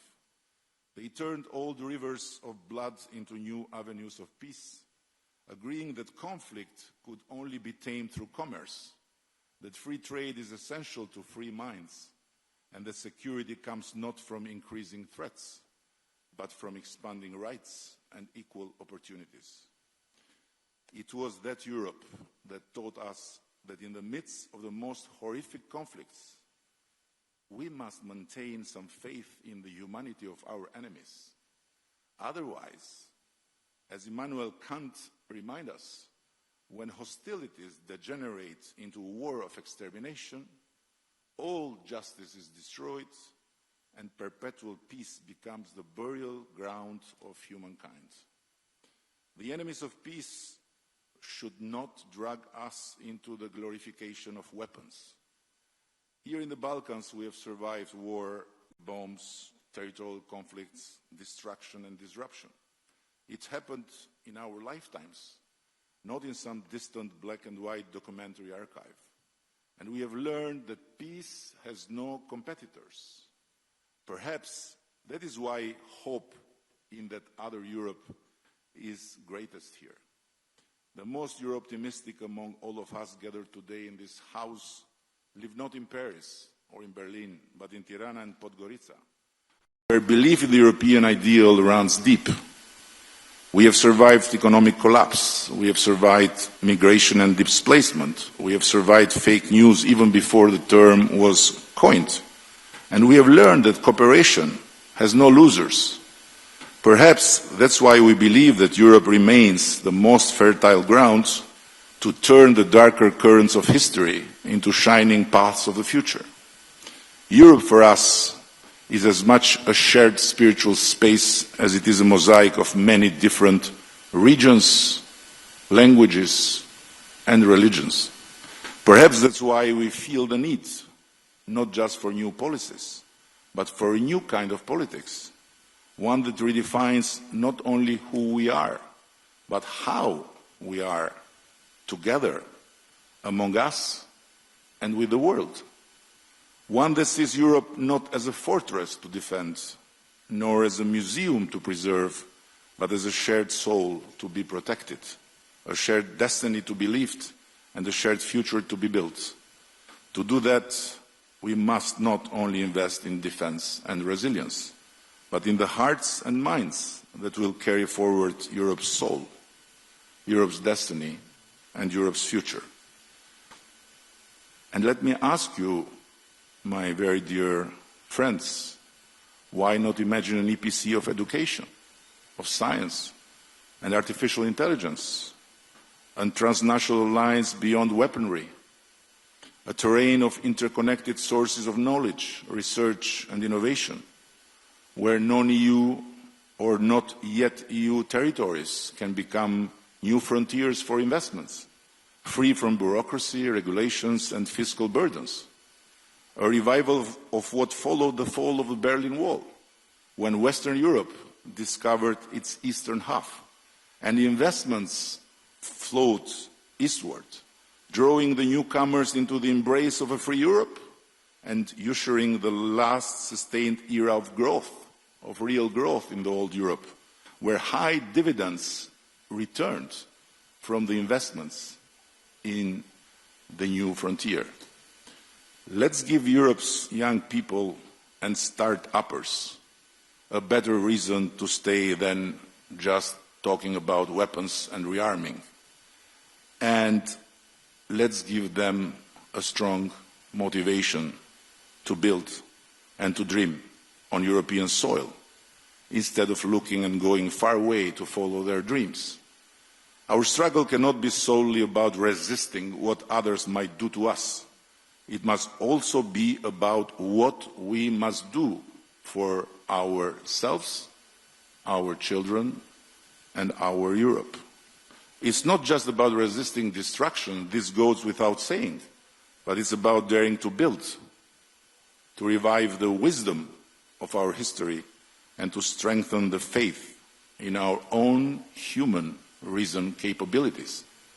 When Donald Trump says that God saved him from the bullet because the Almighty had a plan for America, he tells only half of the truth.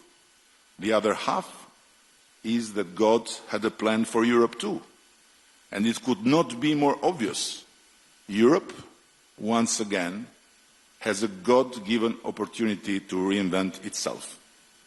Let us ensure that Europa's journey, ours in this case, is not one of abduction, as in the painting of Veronese, but of return and renaissance. Return home, to a home filled with dreams of the future, free from myths of the past, by no doubt very well protected but by no doubt resembling not the shape of weapons, but the imagination of both our children and our founding fathers, to a vision that is ours to make real. Thank you very much. And now, as a host, I am honored to pass the floor to the President of the European Council, Antonio Costa.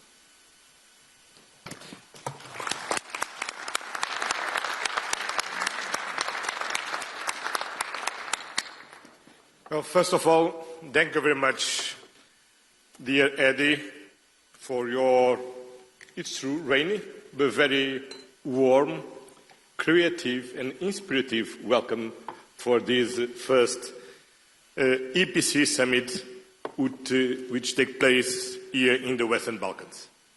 The title of today's meeting is very fitting, A New Europe in a New World. I believe that is the main question for the European political community today. What is Europe's role in this new world?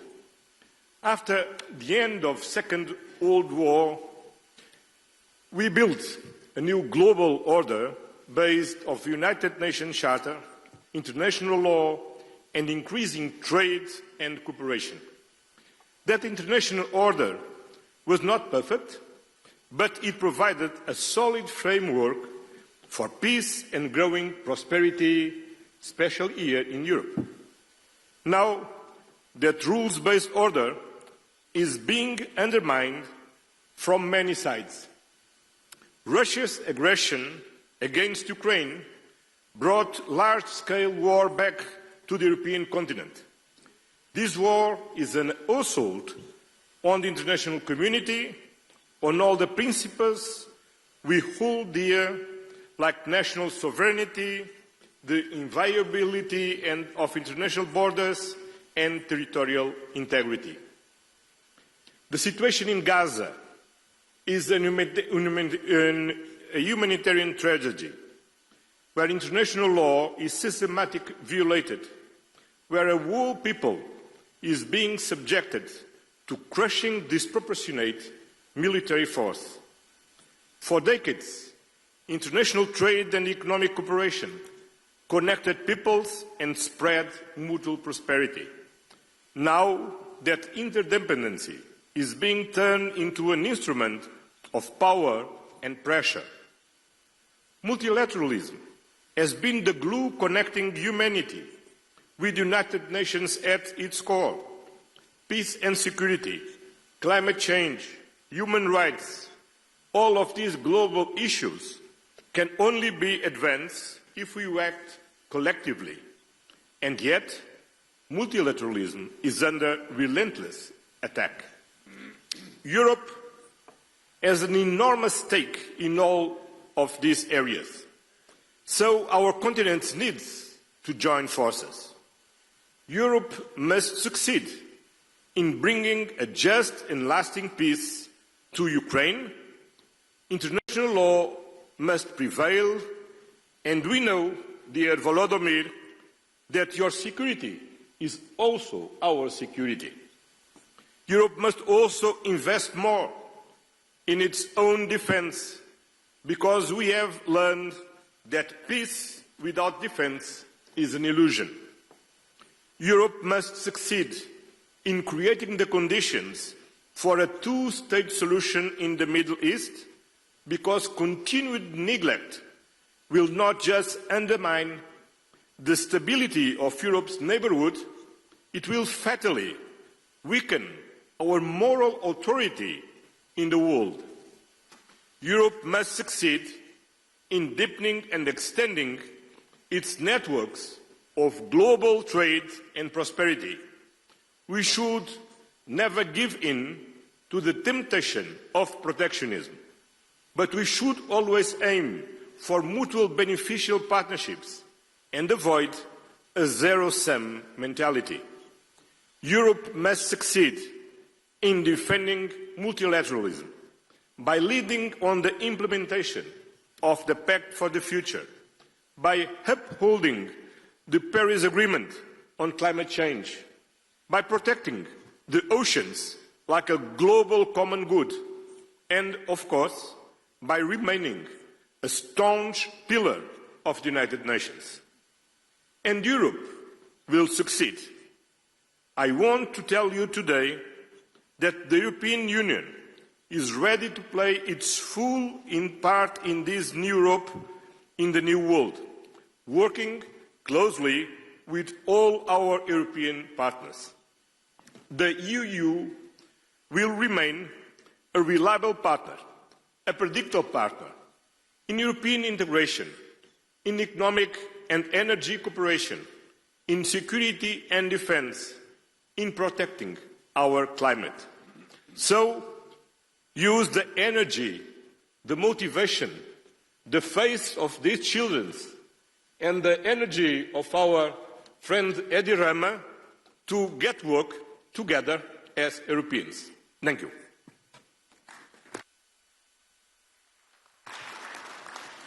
And now it's my honor to pass the floor to the President of the Republic of France, Emmanuel Macron. Your Majesty. Merci, Eddy. Merci beaucoup de nous accueillir pour ce sommet et félicitations pour le résultat électoral et en effet ce chemin européen et cette confiance dans l'avenir, dans l'Europe que tu as exprimé.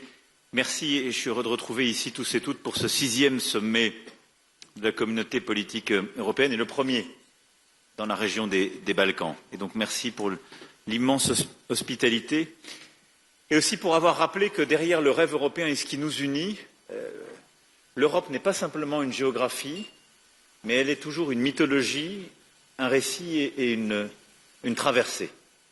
Et de rappeler que cette Europe de la Renaissance, des Lumières, celle de la paix, du progrès et de la culture est celle qui nous a inspirés et qui, au fond, donne envie. Néanmoins, nous nous retrouvons dans un moment de la vie de nos nations et de cette région qui, je crois, emprunte d'une certaine gravité la rencontre d'aujourd'hui, compte tenu des enjeux qui sont les nôtres. Et en fond, en essayant de préparer cette rencontre, je frappais de voir à quel point, et de manière sans doute inédite, on a aujourd'hui sur notre Europe un défi sur toutes les sécurités.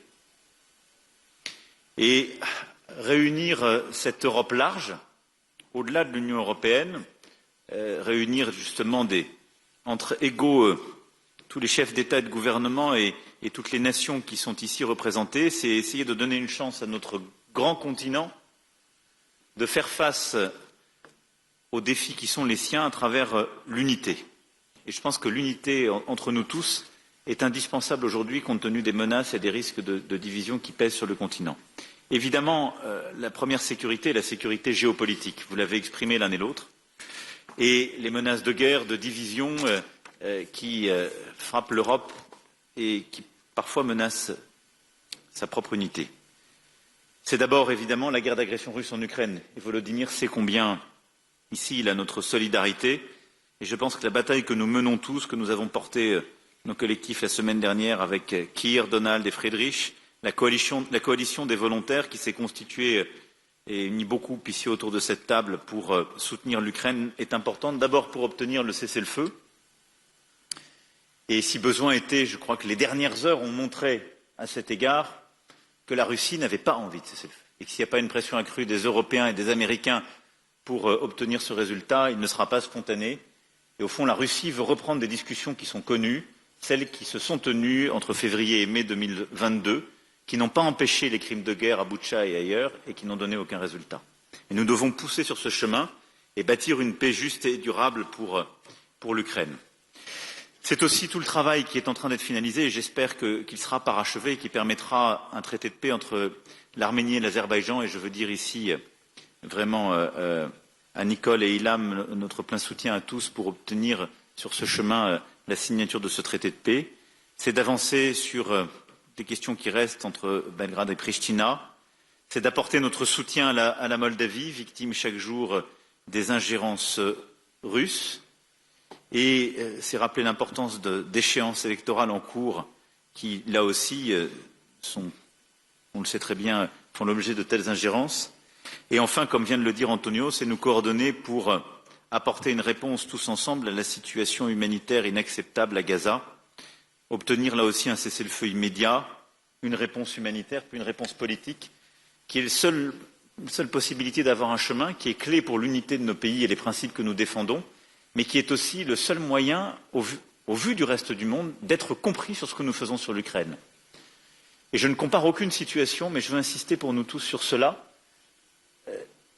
L'essentiel de l'humanité, la Chine, l'Inde, le continent africain, le proche Moyen-Orient, le Pacifique et l'Asie et l'Amérique latine nous regardent. Parfois, elles ne comprennent pas totalement ce qu'on fait sur l'Ukraine, soyons lucides, mais il faut l'assumer et l'expliquer. Mais elles ne nous comprennent plus du tout sur l'Ukraine quand nous restons silencieux sur Gaza. Qu'elles nous disent, vous êtes étranges, vous nous dites que notre vie est en jeu quand il y a la souveraineté territoriale qui est attaquée, puis vous fermez les yeux quand il y a un massacre. Et je ne compare rien, je sais les histoires, mais je veux vraiment ici nous réveiller collectivement sur la cohérence que nous devons tenir sur ces points. Au fond, nous le voyons, toutes ces situations montrent le besoin de paix, la nécessité évidemment de revenir par la diplomatie, mais c'est le chemin sur lequel nous devons trouver de l'unité pour notre sécurité et sur lequel nous devons construire aussi une réponse collective et derrière, pour être crédible, là aussi, avoir une réponse commune. Une large majorité d'entre nous font partie de l'OTAN, mais nous avons aussi besoin d'avoir un pilier européen fort dans l'OTAN et d'agir en Européen pour notre sécurité collective. Et les dernières semaines et les derniers mois l'ont montré. Et l'Europe large prend encore plus de force et de pertinence dans le moment que nous vivons pour justement assurer sa propre sécurité. La communauté politique européenne est aussi l'espace qui permet de bâtir la sûreté pour nos populations. Et à cet égard, la lutte contre les trafics de drogue, le narcotrafic, la lutte contre l'immigration illégale sont des sujets essentiels que nous avons commencé à évoquer tous ensemble et sur lesquels je souhaite que nous puissions ensemble commencer à structurer des coalitions d'États, d'organisations internationales, d'agences européennes spécialisées pour lutter contre les trafics, notamment portuaires et fluviaux, et bâtir des échanges de données, lutter contre le financement illicite, le blanchiment et la corruption, et renforcer les programmes de prévention. C'est une bataille qui est clé, qui est attendue par nos populations. Tous ces trafics sont liés entre eux, et la communauté politique européenne est aussi l'espace qui permet de bâtir des coopérations très concrètes en la matière. Troisième élément, c'est la sécurité démocratique. Alain versait la porte ô combien dans tous ses discours et à travers son organisation. Mais nous voyons à travers nos élections, la Roumanie le vit en ce moment, je l'évoquais, la Moldavie l'a vécu il y a très peu de temps, nous avons très clairement des menaces qui sapent l'intégrité de nos démocraties, qui minent leur résilience, et nous subissons des manipulations lors des périodes électorales, mais des ingérences informationnelles étrangères à peu près tout le temps. Et c'est quelque chose qui sape la sécurité démocratique de notre Europe. Et donc face à cela, et à ces fameuses FIMIS, nous avons lancé à Blenheim l'initiative qui a été portée avec Maya Sandu en créant un réseau de points de contact au niveau de la CPE pour améliorer la coopération entre nous. Et il faut aller plus loin en protégeant mieux nos infrastructures critiques face aux cyberattaques, en renforçant nos cadres réglementaires sur les contenus illicites en ligne, en traquant les flux financiers qui alimentent ces actions hybrides. Mais cette sécurité démocratique est essentielle. Sinon, en particulier la Russie, continueront de déstabiliser nos opinions publiques pour bouger les lignes. La Commission européenne, je le sais, a des initiatives en cours, mais ce qui a été porté par Maya à Blenheim, je pense, est un point important sur lequel on peut accrocher tout ça. Puis le dernier point, c'est la sécurité économique. Je l'évoquais à Budapest, mais je pense qu'on n'a pas encore suffisamment pris la mesure que nous constituons un marché de 700 millions d'habitants. Et ce marché a une puissance extraordinaire. Il est beaucoup plus gros que le marché américain, il est beaucoup plus cohérent. Et en fait, compte tenu du niveau de vie moyen, il est plus structurant que le marché chinois. Si nous savons agir tous ensemble, c'est une énorme puissance de feu. D'abord, en renforçant les coopérations, en abattant les barrières tarifaires, en ayant de la convergence réglementaire, pour faire de notre grande Europe, de notre large Europe, quelque chose de beaucoup plus uni sur le plan commercial et sur le plan de l'intégration économique. C'est tous les débats qu'on a entre l'Union européenne et Royaume-Uni et qui sont menés en ce moment, mais c'est aussi les débats qu'on avait eus et que vous aviez structurés, en particulier Alexandre et Eddy, sur toute la région. Mais je souhaite qu'on puisse vraiment aller beaucoup plus loin sur cette intégration économique de la région, indépendamment des sujets d'élargissement et d'Union européenne. Et je pense que nous devons nous coordonner très fortement pour faire face à toutes les attaques extérieures ou, au fond, à tout ce qui crée de la concurrence déloyale. On est tous face aux tarifs américains, coordonnons-nous. On sera beaucoup plus fort si on se coordonne avec un marché de 700 millions d'habitants et de consommateurs. On fait tous face à la concurrence déloyale de certains produits venant d'Asie, en raison de différences de règles ou de la sursubvention de surcapacité. Coordonnons-nous, on sera beaucoup plus fort pour protéger nos marchés et ce commun. Et donc, je souhaite qu'on essaie de structurer aussi une réflexion et un travail autour de la sécurité économique à l'échelle du continent et donc autour de la communauté politique européenne. Voilà les quelques mots que je voulais dire, mais au fond, on le voit bien, notre grande Europe est à un moment de réveil géopolitique. Si justement on veut éviter le rapt et la Renaissance à continuer de peindre les mythes et au fond le grand risque que Europe court, alors je ne sais pas si c'est Zeus transformé en taureau qui la ravira, ce que je sais c'est que les risques se multiplient face à nous et que la communauté politique européenne est un espace qui nous permet de structurer sur le plan géopolitique et militaire, sur le plan des sécurités et de la sûreté de nos pays, sur le plan économique et sur le plan démocratique, des réponses très concrètes par des coalitions d'action.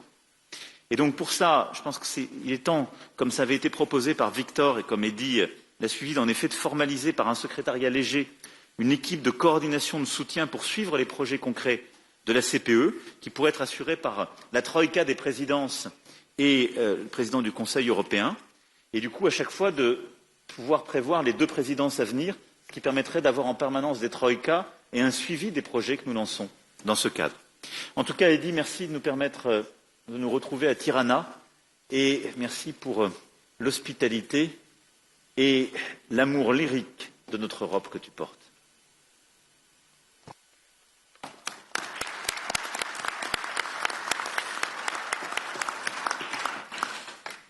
Thank you, and now it's an honor to give the floor to a special friend of all of us and my dear friend V, the President of Ukraine, Volodymyr Zelensky. Thank you so much. Dear friend, thank you so much. Eddy, Prime Minister Ramar, thank you, and thank you, Albania, for hosting us today. Not just in a beautiful country, but in a country that believes in Europe and stands for its future. Dear friends, thank you all for your support, and I appreciate that we share the same understanding. This war Russia against Ukraine must be ended as soon as possible and in a just way. Ukraine needs peace. Peace in Europe depends on whether Ukraine will get it. All of you know that this week we had a real chance to take important steps toward ending this war, if only Putin had not been afraid to come to Turkey. I was in Ankara yesterday, and thanks for participation and hosting us, President Erdogan. And I was ready for a direct meeting with Putin, whether in Ankara or in Istanbul, and not just for a meeting, but to resolve all the important issues to my mind. But he didn't agree to anything, Putin. And you can also see that the Russian delegation that came to Istanbul is of a very low level. None of them are people who actually make decisions in Russia. Still, I send our team to Istanbul, led by Ukraine's Minister of Defense, at least to see if those Russians can actually decide anything. Our number one priority is a full, unconditional and honest ceasefire. This must happen immediately to stop the killing and create a solid basis for diplomacy, first of all. And if the Russian representatives in Istanbul today cannot even agree to that, to ceasefire, to this clearly necessary first step, then it will be 100% clear that Putin continues to undermine diplomacy. If that's not the case, there must be at least some result today, starting with a ceasefire. The Ukrainian delegation has a mandate to make decisions. As we saw yesterday, Russia sent almost the same people it sent in 2022. This showed that Russia has not changed its basic approach. They make many statements, many threats, but solve nothing. They are doing everything they can to turn this Istanbul meeting into a staged, empty process, just like the ones in 2022. It's not us or Western leaders who are disrupting the negotiation as the Russians have been claiming for years. It's Russians who send empty heads to the talks. And that's what destroys the meaning of diplomacy. So if it turns out that the Russian delegation really is just theatrical and can't deliver any results today, the world must respond. There needs to be a strong reaction, including sanctions against Russia's energy sector and banks. Pressure must continue to rise until real progress is made. Ukraine is ready to take all realistic steps to end this war. I call on Putin to give his delegation real authority, and we need a full stop to the killing, long enough to give diplomacy a real chance. Secondly, we must build at least a minimum level of trust in the negotiation process. This can be done by releasing prisoners of war, returning Ukrainian children taken by Russia, and releasing civilian hostages currently held by the Russian side. Third, we need to clearly define which issues must be handled at the leadership level, not below. And we all know who makes the real decisions in Russia. Fourth, together with our leaders and together with the countries who are here with us today, we have begun to create a new security architecture for Ukraine and all of Europe. I thank everyone who is on board. Now it's time to move to very practical steps. And fifth, the United States. President Trump wants to end this war. We need to keep working closely with President and stay as coordinated as possible. Long-term U.S. support is also essential. An American backstop is needed. It's important that we all work together on every level to make that happen. And of course, I will keep you informed throughout the day about what is happening in Istanbul and whether there is any chance the Russian delegation will take real steps to stop the killing and bring the war to an end. Thank you, Eddie, again for the invitation.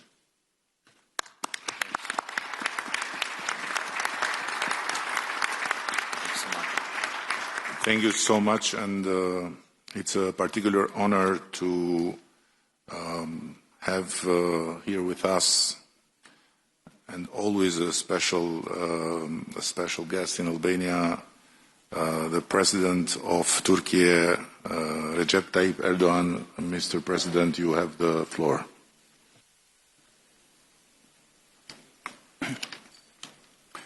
Değerli devlet ve hükümet başkanları, kıymetli katılımcılar, sizleri şahsım ve milletim adına saygıyla selamlıyorum. Avrupa Siyasi Topluluğu 6. zirvesinde sizlerle tekrar bir arada olmaktan büyük bir memnuniyet duyuyorum. Arnavutluk Başbakanı değerli dostum Sayın Edi Rama başta olmak üzere zirvenin düzenlenmesinde emeği geçenlere teşekkür ediyorum. Kıtamızı yeniden tanımlayacak yeni bir vizyonu konuşmak için bir araya geldik. Birlik içinde, işbirliği temelinde ve ortak eylem ruhuyla hareket etmemiz her zamankinden daha fazla önem taşıyor. Uluslararası alandaki güven bunalımının aşılması için adil ve kapsayıcı bir küresel yönetişim mimarisinin tesis edilmesine ihtiyaç var.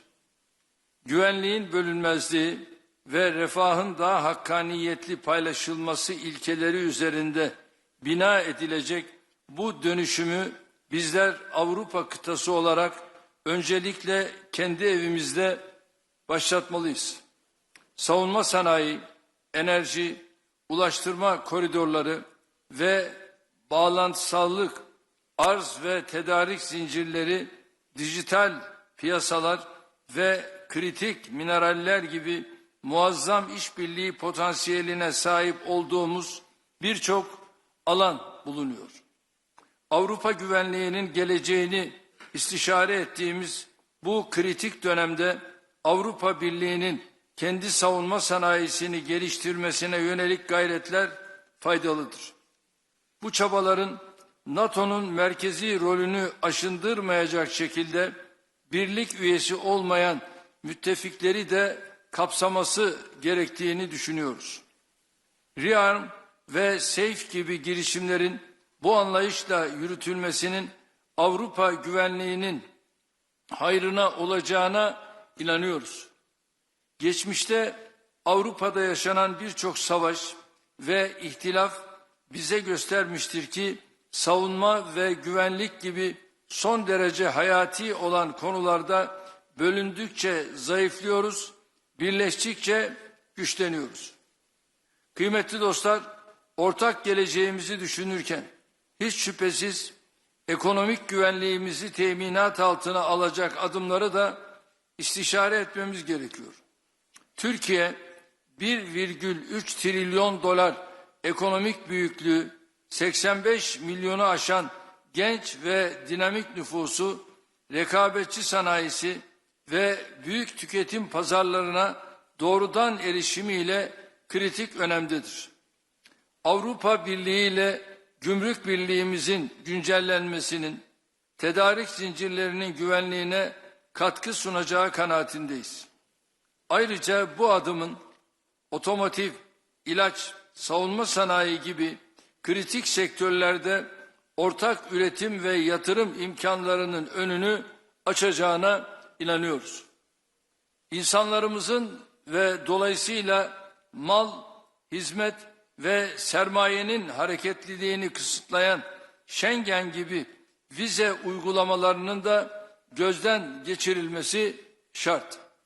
Son yıllardaki yatırımlarımızla ve doğalgaz alanındaki anlaşmalarla ülkemizi bölge coğrafyası için önemli bir enerji merkezi haline getirme hedefimize adım adım yaklaşıyoruz. Bölgenin en gelişmiş enerji altyapısına sahip ülkesi olarak enerji dönüşüm sürecinde Türkiye Avrupa'da önemli bir aktördür. Yenilenebilir enerji alanındaki adımlarımız sadece ülkemiz için değil, tüm bölge için fırsatlar sunuyor. Çok taraflı ulaştırma güzergahlarının merkezinde konumlanan Türkiye, Avrupa'nın kesintisiz tedarik zincirlerinin muhafazasına ciddi katkı sağlıyor. Değerli dostlar, Ukrayna'da silahların susması ve barış zemininin oluşturulması için kritik bir dönemeçteyiz. Geçmişte olduğu gibi bugün de kapsamlı bir ateşkes öncelikli olmak üzere çözüme dönük çabaların her birine katkı sağlıyoruz. Sürecin hassasiyetine binaen bir dayatmada bulunmaksızın tarafların teşvik edilmesi, adil ve kalıcı barışa ulaşılması bakımından çok önemlidir. Sayın Trump, Putin ve Zelenski ile ayrı ayrı görüşmelerimiz oldu. Sayın Macron ve Meloni beni aradılar. Zelenski dün Ankara'daydı. Kendisiyle görüşmemiz sonrasında teknik görüşmelere başlama kararı aldı. Mart 2022'den bu yana ilk kez akan kanı durdurma noktasında önemli bir fırsat penceresi aralandı. Nitekim şu anda İstanbul'da Dışişleri Bakanımın riyasetinde görüşmeler Rusya, Ukrayna, Türkiye arasında devam ediyor. Bunun heba edilmemesi gerektiğine inanıyorum. Gelinen aşamada barışın süratle tesisi için Ukrayna ve Rusya arasında diyalog kanallarının açık tutulması için buradaki tüm ortaklarımızın desteğine güveniyoruz. Her zaman ifade ettiğim gibi adil bir barışın kaybedeni olmayacaktır. Türkiye bu süreçte üzerine düşenleri yapmaya devam edecektir. Sayın devlet ve hükümet başkanları, Gazze'de 20 aydır eşi görülmemiş bir insani felaket yaşanıyor. Her gün çoğu çocuk ve kadın, onlarca masum katlediliyor. Buna dur demek, artık yeter demek mecburiyetindeyiz.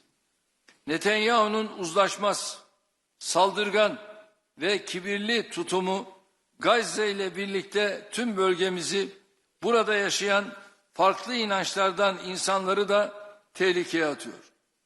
Gazze'de ateşkesin tesisi için de Avrupa'nın gereken iştiyak ve ilgiyi göstermesini bekliyoruz. Gazze'de 2 milyondan fazla insanın açlığa mahkum edilmesi karşısında uluslararası camianın eylemsiz kalması ne vicdani kıstaslarla ne insanlık onuruyla bağdaşmaktadır. Kalıcı ateşkesin yanı sıra insani yardım sevkiyatının teminat altına alınması ve Gazze'nin yeniden yaşanabilir hale getirilmesi için de tüm imkanlarımızı seferber etmeliyiz. Esas hedefimiz ise sürdürülebilir tek çözümü teşkil edecek olan 2 devletli çözümü hayata geçirmek olmalıdır. Suriye'de yaklaşık 14 yıldır süren çatışmaların sona ermesiyle yeni ve umut dolu bir sayfa açılmıştır. Amerikan Başkanı Sayın Trump'ın Suriye'ye yönelik yaptırımları kaldıracağını duyurması, Suriye'nin bir an önce refaha kavuşması için atılmış çok kıymetli bir adımdır. Bu kararıyla Sayın Trump, bölgesel istikrara ve kalkınmaya verdiği önemi bir kez daha göstermiştir. Söz konusu kararın diğer ülkelere de örnek olmasını diliyoruz. Avrupa Birliği tarafından sabık rejime yönelik getirilen yaptırımların aynı şekilde ivedilikle kaldırılmasını, yeniden imar faaliyetleri için mali destek sağlanmasını bekliyoruz.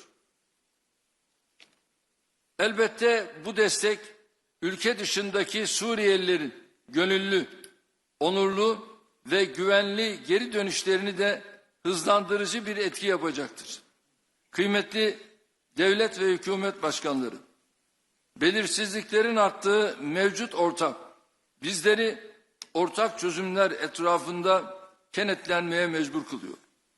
Dayanışmayı, kaynaklarımızı iyi kullanmayı ve samimi işbirliğini sağladığımızda kıta olarak üstesinden gelemeyeceğimiz tehdit ve sınama kalmayacağına canı gönülden inanıyorum. Bu düşüncelerle toplantımızın güvenli, müreffeh ve istikrarlı bir Avrupa için hayırlar getirmesini temenni ediyor. Hepinize saygılarımı sunuyorum.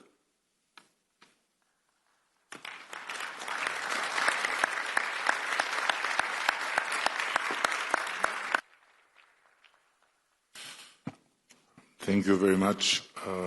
Now it's an honor on behalf of the people of the Protectorate of Albania to give the floor to the Italian Prime Minister and Protector of our country, Giorgia Meloni. Dear colleagues, good morning everyone, and let me say thanks to Eddie, not for being a protectorate, but for his warm hospitality and the summit, and also for making me feel very young again with that video he showed in the inauguration. And I want also to congratulate Eddie for his absolutely unexpected re-election as the leader here of the Albanian government. I'm happy that Europe will continue to count on his spirit and his determination. Albania is hosting the European political community for the first time. I value it as particularly significant, not only for this nation, but for all of us I have always considered the European identity as fact, established by history even before geography. A concept harder to enclose in a definition than to understand by impulse. Albania is, of course, Europe, just like Italy or Serbia or Norway, regardless of whether they are part of this or that organization. That is why it always makes me smile when someone attempts to claim the right to decide who's European and who's not. Among the states that are around this table today, several have decided not to join the EU, others aspire to be part of it. Both are no less European than the 27 EU member states. Yet the EU is today the soundest common home to achieve what I like to call the European reunification, attained amongst people who may differ from one another, and yet they are a part of one whole, like the different fingers of a hand. Peoples who have fought each other over the centuries, yet are in reality one single people. Also, for this reason, being here today means taking a step forward in the historic process of reunifying Europe, because if we really want to build a new Europe in a new world,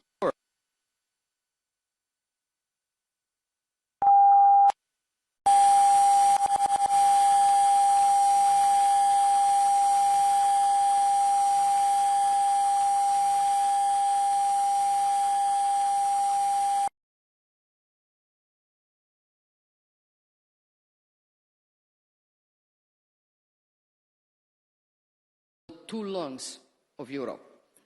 For this reason, Italy is committed in Brussels to asserting a strategic approach to the Western Balkans to take into due account, despite the complex challenges posed by the region, the need to provide these countries with a clear EU integration perspective. Of course, enlargement involves new challenges, but I'm convinced that the European integration of Western Balkans, as well as towards the East, is also a strategic investment on Europe's own security.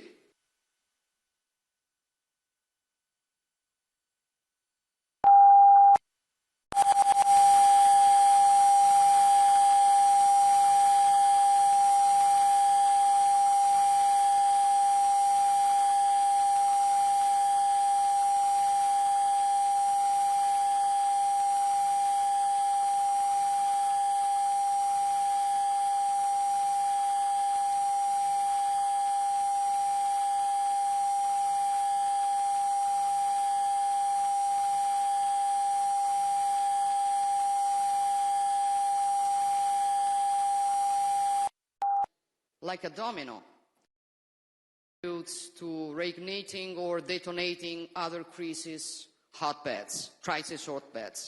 We have witnessed this in the Middle East, and not only there. That is why we will continue to stand by Ukraine and to strive for this war to immediately come to an end, because our security and freedom depend on restoring the force of law over the law of the strongest. And speaking of Europe and freedom, I believe it is nothing more European than a people willing to risk everything to defend its own freedom and independence.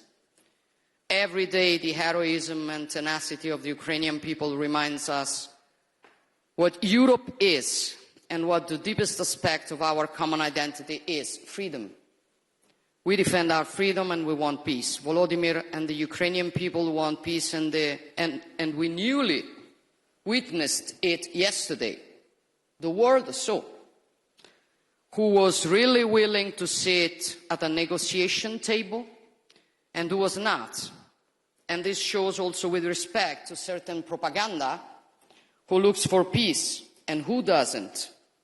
At the same time, we must not interpret what happened yesterday as a setback and throw in the towel. Instead, we must insist with determination to finally achieve an unconditional ceasefire and a true peace agreement with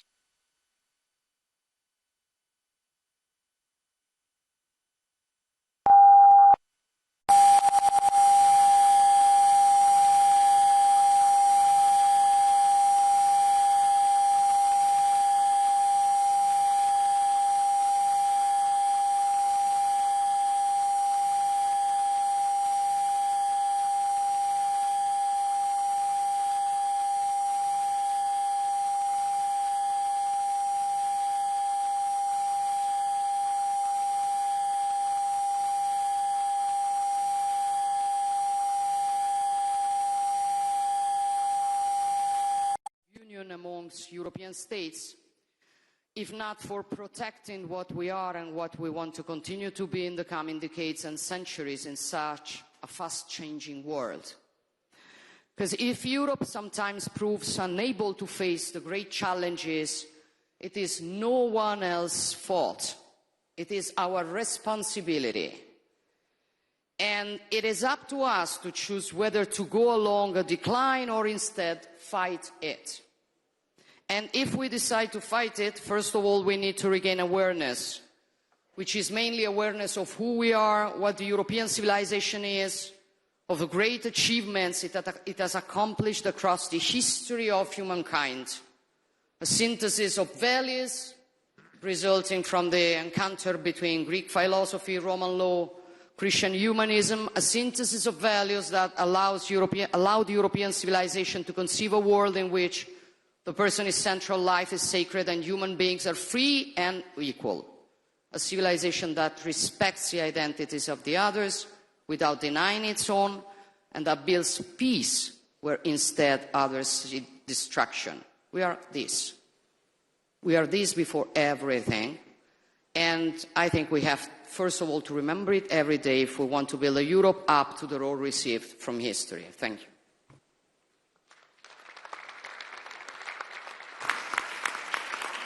Thank you, and with true gratitude for his historical visit yesterday as the first Prime Minister of United Kingdom to ever land in Albania for a bilateral meeting, and with the worldwide known Balkan spirit of forgiveness for having brought such an intense rain. I'm honored to give the floor to the Prime Minister of the United Kingdom, Keir Starmer. Thank you, and the floor is yours. Thank you, Eddie, and it's really good to see everyone around the table here today. And thank you, Eddie, for bringing us together. I would remind you it was sunny when I got off the plane yesterday morning. We brought the sun from London, and this rumour that the weather is down to the British is completely wrong. But look, you've brought us together, Eddie. It is a really important day, a really important meeting, because this is a crucial moment for our continent. And that's been reflected, I think, in the remarks of everybody so far. And I was struck by your opening words, Eddie, because we are entering a new era. We are all saying that, and we need to recognise that it's a new era, but it's one characterised by volatility and instability, sadly. That is the new era that we are entering. As we do so, the opportunity for all European leaders to come together, each of us facing challenges for our security and our economies. I think as we do that, the value of the EPC could not be clearer. So it is very important that we're here today. That's why I was so pleased to host the summit last year at Blenheim Palace, very shortly after my government was elected, within the first 2 weeks. I was very pleased because it was very important for me to signal our intent from the very beginning to work more closely with our European partners and strengthen the UK's relationship with the EU, not based on rehashing arguments about the past, but looking forward to the future. And since then, as you'll have seen, we've dramatically stepped up our engagement with European allies, recognising that partnership is vital to our delivery of security and renewal, and particularly to working people in the UK who want that security and that renewal and deserve it. And we will be strengthening our alliances across Europe, which is why I was really pleased, Eddie, to be the first British Prime Minister to come for a bilateral visit here to Albania and work with you as our partners. And that's why I'm very pleased to be hosting Ursula and Antonio in London on Monday for the first UK-EU summit, a very important moment in this new era. And a moment that is about recognising that many of the challenges we face, whether that's migration, growth, security, they are shared challenges, and only shared solutions will solve them. And obviously, our most urgent challenge here today is securing a just and lasting peace for Ukraine. A just and lasting peace. Those words, just and lasting, being so important. And that is why it's vital that we all step up to do more for our own defence. And last week I announced a major package of sanctions on the Russian shadow fleet, ramping up the pressure on Putin and protecting our critical infrastructure. And Emmanuel and I have worked very hard with many of you in recent months to bring together political and military leaders under our coalition of the willing, and I thank everybody who's been part of that. And of course, together with Friedrich and Donald, we joined Vladimir in Kyiv last weekend, not just an important symbol of solidarity and support 80 years after the end of the Second World War, and a reminder that the values that were fought for 80 years ago are precisely the same values that we are fighting for tomorrow, at the moment, in relation to Ukraine, but also an important moment to bring together, and supported by President Trump, the argument about an unconditional ceasefire, that Putin must come to the table for that unconditional ceasefire, and to issue, as we did last weekend, that ultimatum. Now, having issued that ultimatum, we must be prepared to follow through, because if Russia won't come to the negotiating table, Putin must pay the price. And I think yesterday, as already been mentioned, was further evidence that Putin is not serious about peace. Russia is dragging its feet and playing games, whilst Ukraine has shown itself to be the party of peace. And Vladimir, your leadership throughout this conflict, your leadership in fighting the Russian aggression and the resilience and courage of the Ukrainian people is, I think, something for us all to hold up, but also your leadership in the fight for peace, because it was you that put on the table some weeks ago now the unconditional ceasefire. So Ukraine is clearly the party of peace, and we all need to line up as allies to ensure that we get the ceasefire that is desperately needed and deliver sanctions if that is necessary. And the United Kingdom is fully committed to playing our full part, which is why we've boosted our defence spending to 2.5% of GDP in 2027, with the clear ambition to reach 3% in the next Parliament. And I know others here are stepping up, obviously, as well, so that together we deliver a generational shift in European defence and tackle the challenges that undermine our stability and security. And those challenges include migration, a challenge that preys on the most vulnerable and places a huge strain on our immigration system, as well as our public services. And that's why I put illegal migration on the agenda at Blenheim, why I chaired a discussion on the topic in Budapest. I'm really pleased, Eddie, that you include it again on the agenda for today.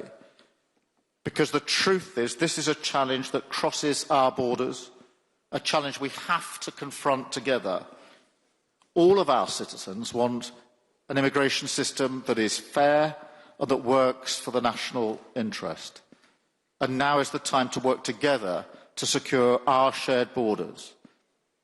And this approach is already paying off. Yesterday, I visited Durrës port and saw firsthand how the UK is working with Albanian law enforcement to disrupt cross-border crime.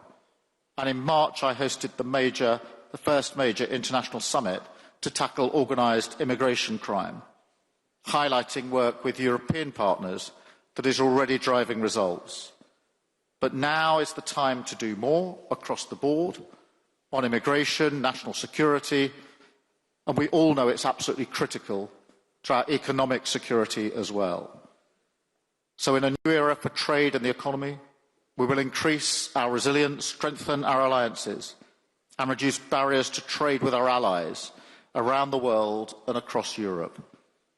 In this time of great uncertainty and volatility, the UK will not respond by turning inwards, but by taking its place on the world stage, strengthening our alliances, supporting freedom and peace in Europe. And I thank you, Adi, again for convening us today in pursuit of those common themes and issues. And it is a unique privilege to have the chance to congratulate in person in Tirana newly elected Chancellor of Germany. And it is, I believe, a lifetime chance to be the Prime Minister of Albania and have in your hands the possibility to give or not give the floor to the German Chancellor. So the floor is yours, dear Chancellor Merz, and congratulations, and we all look forward for the leadership of Germany. Thank you, Prime Minister, dear Edi Rama. Many thanks for your warm welcome and many thanks for your hospitality here in Tirana. And let me say that I'm very happy to be here and to have the honor and opportunity to be with you first time in this distinguished group of political leaders of Europe. Thank you to all of you who sent congratulations to my election, and I'm looking forward to a very close cooperation myself, but our new government as well, with all of you. So it's strongly needed, but we are ready to do so. Having said that, allow me to focus on 2 or 3 issues briefly. The first one is this European continent is challenged by something which we have not yet seen for decades, which is a very tough and strong war in Ukraine. This is not just a war against this country. If it were so, it was critical and terrible enough. But this is something which is directed against the entire political order of our continent. So you all know that Donald, Keir, Emmanuel and myself, we went to Kiev to see President Zelensky last Saturday, and we did that not just on our own behalf. Hopefully we did that on behalf of all of you, to show our decision and our commitment to this country and to this European political order. And we are determined, the 4 of us, and I hope all of you, that we have to continue to give support, strong support, politically, economically, financially, militarily, to this country. And our efforts have shown a very, very small diplomatic success. The fact that they are meeting today, first time for 3.5 years, is a very small but first positive signal. We have to do more on that, on diplomatic efforts, but we have to be very clear on our military support for this country as well. There should be no doubt that we are willing to continue to give our support. My second comment goes to our alliance with the United States.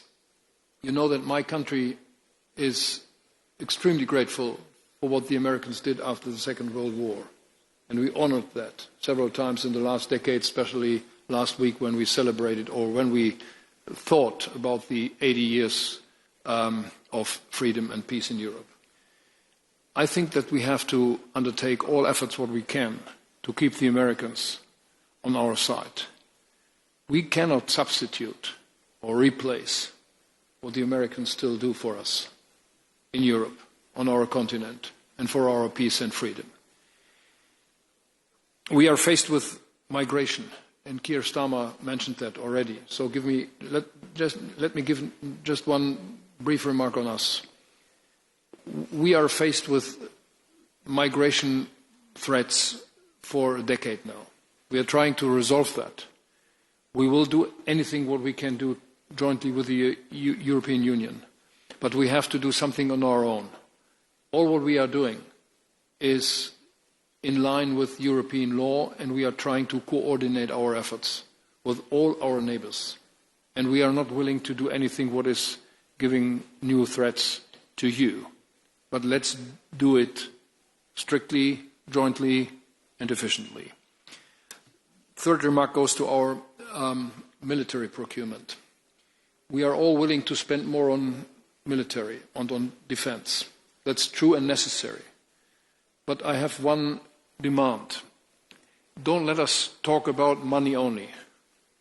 We have to talk about efficiency, about the numbers of systems, and about economies of scale. We are not receiving enough material for our money. We are spending a lot of money, and we have to do more. But just spending more money on systems which are too numerous, on procurement which is too complicated, is not enough. So my country and my government is really ready to step forward in terms of more efficiency, better procurement, better cooperation on the European continent. And this is not against somebody outside the European Union. This is just in favor for us. And my last point is, if we are talking about competitiveness of our industries, this is for itself important enough. But we all know that our political systems, that our democracies are at risk. And so if we are showing ourselves able to resolve the problems, the war, the strong migration problems, the competitiveness of our industry, we will prove that our political systems, that our governments, that our democracy is strong enough to do that. And that is, in my view, something which we have all to keep in mind when we are dealing with these issues on the European level. Last but not least, a promise. I know that there were some critics about the German engagement or the German commitment to Europe, to the European institutions and to the European Union. I asked my government to be as much as possible present on the European level, in the Council of Ministers, on other European institutions like this one and others, to show that Germany is clearly committed to what is necessary now in Europe, and that we are willing to find a new approach on our European commitment. That's not because we love Europe so much. That is because we all know that we can only be successful jointly. So many thanks for your warm welcome in this group. I'm looking forward to cooperate with you. I'm feeling very much at home in this group of people. Thank you so much.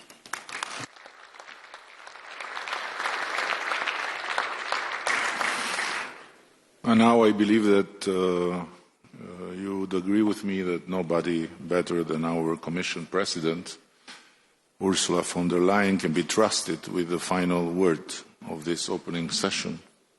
And in this scenery, you can have the role of the director of the kindergarten now. Thank you very much, my dear friend Eddie. Thank you very much for convening us here.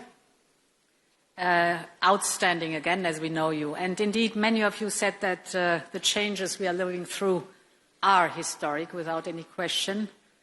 When the wall fell in 1990, the end of history was proclaimed.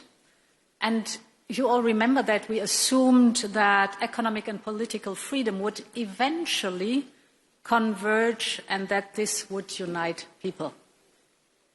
Now, as we are here today, history is back, and so are geopolitics. What we have perceived as a world order is becoming a world disorder, triggered not least by Putin's imperialistic ambitions and other geopolitical struggles.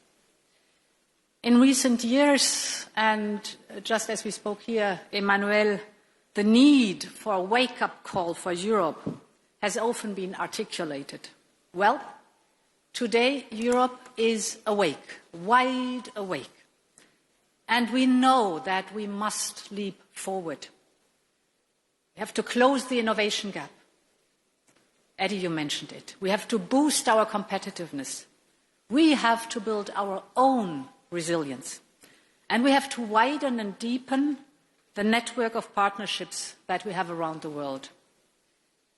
We all have learned that when there are big crises, Europe certainly provides some of the big answers. And we all know it in the last years, the pandemic, the climate crisis, Russian war against Ukraine.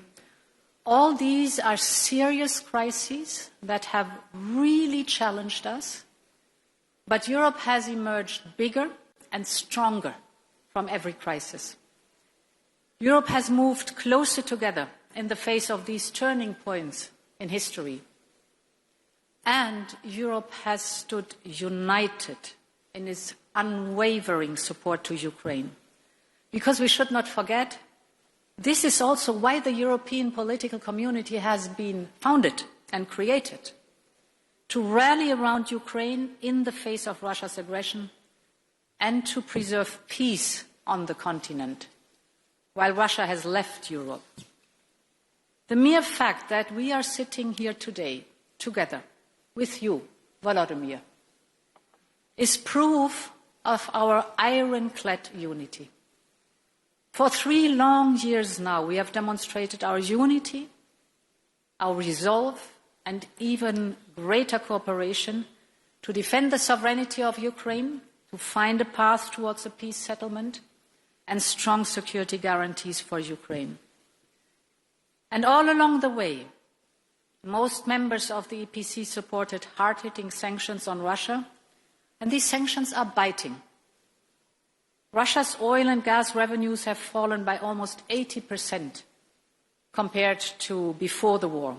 Russia's deficit is skyrocketing. Interest rates are prohibitively high. Inflation is on the rise, well above 10%. And we are ready to do more to bring Putin to the negotiation table. Many of the speakers mentioned it. This war has to end. You said it, Georgia. You said it, Keir. Volodymyr has described with others the roller coaster of the last days. To be very clear again, we want peace. And so we are working on a next set of sanctions. Main elements of this package will be, for example, sanctions on Nord Stream 1 and Nord Stream 2, further listing of vessels in the shadow fleet and lower the oil price cap, and more sanctions on Russia's financial sector, because we want peace and it is time to seriously engage on that. But we are also gathered here in Tirana to build our common future. And it was wonderful to listen to the different speakers. Our future of a Europe that is an era of shared prosperity. If we are successful in building this prosperity, and I have no doubt we will, that is the glue for stability and peace on our continent. This is stronger than any aggression, shared prosperity. To do this, connectivity must be high on our agenda. We are already creating such opportunities through our Ukraine facility and our growth plans for the Western Balkans and Moldova. And soon we will look at the Black Sea with a dedicated EU strategy for the Black Sea and a connectivity agenda linking Europe with Central Asia through our partners of the South Caucasus. This is an amazing vision to work on, to invest in cross-border transport infrastructure, the flow of trade, create digital links, connecting people around the European political community. Our web of partnerships have been developing at light speed during the last 3 years. And this is what is making the EPC more than an idea or a forum. It is the expression of our ability to address and to master together the challenges that occur as Europeans. And it is with confidence and with hope and with determination that I can say at the very end, long live Europe. Thank you so much.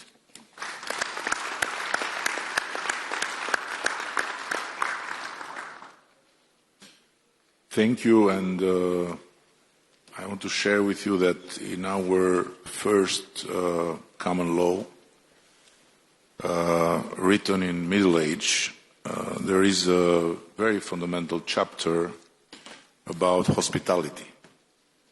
And it starts with a quote that goes, the house of the Albanian belongs to God and the guest. And that quote is really very profound, and it's the origin of the fact that we ended the Second World War as the only country that had more Jews after than before, because they were guests in this country and they were protected with Albanian lives. But among many commandments, feeding well the guest is absolutely crucial. So please follow me now, and if you have been told by EU that there is no free lunch, you will change your conviction. There is, and there will always be for you anytime you come to Albania in whatever capacity. And in 1 hour, we have to go back and to make Europe work. Thank you. Thank you.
very happy to be here.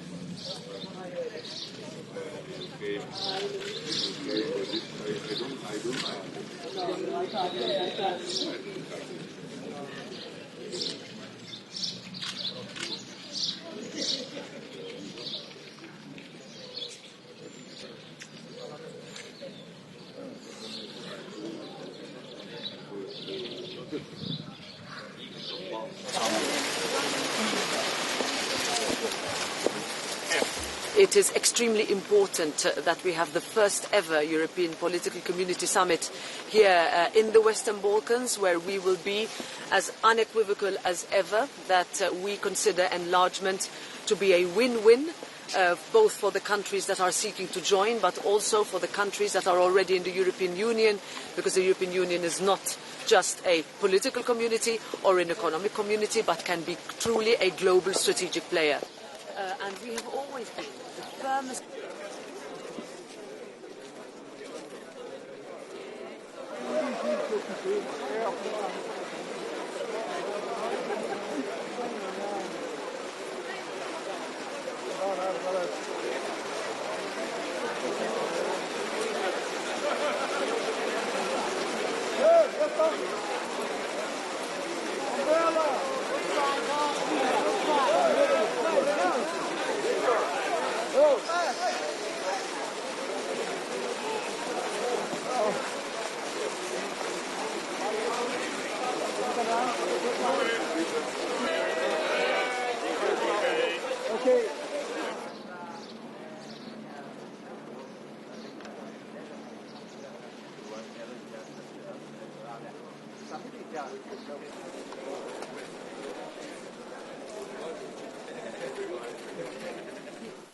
Highly distinguished guests and very dear friends, trust me, I struggled to find the right words to express my delight in hosting this European Political Community Summit.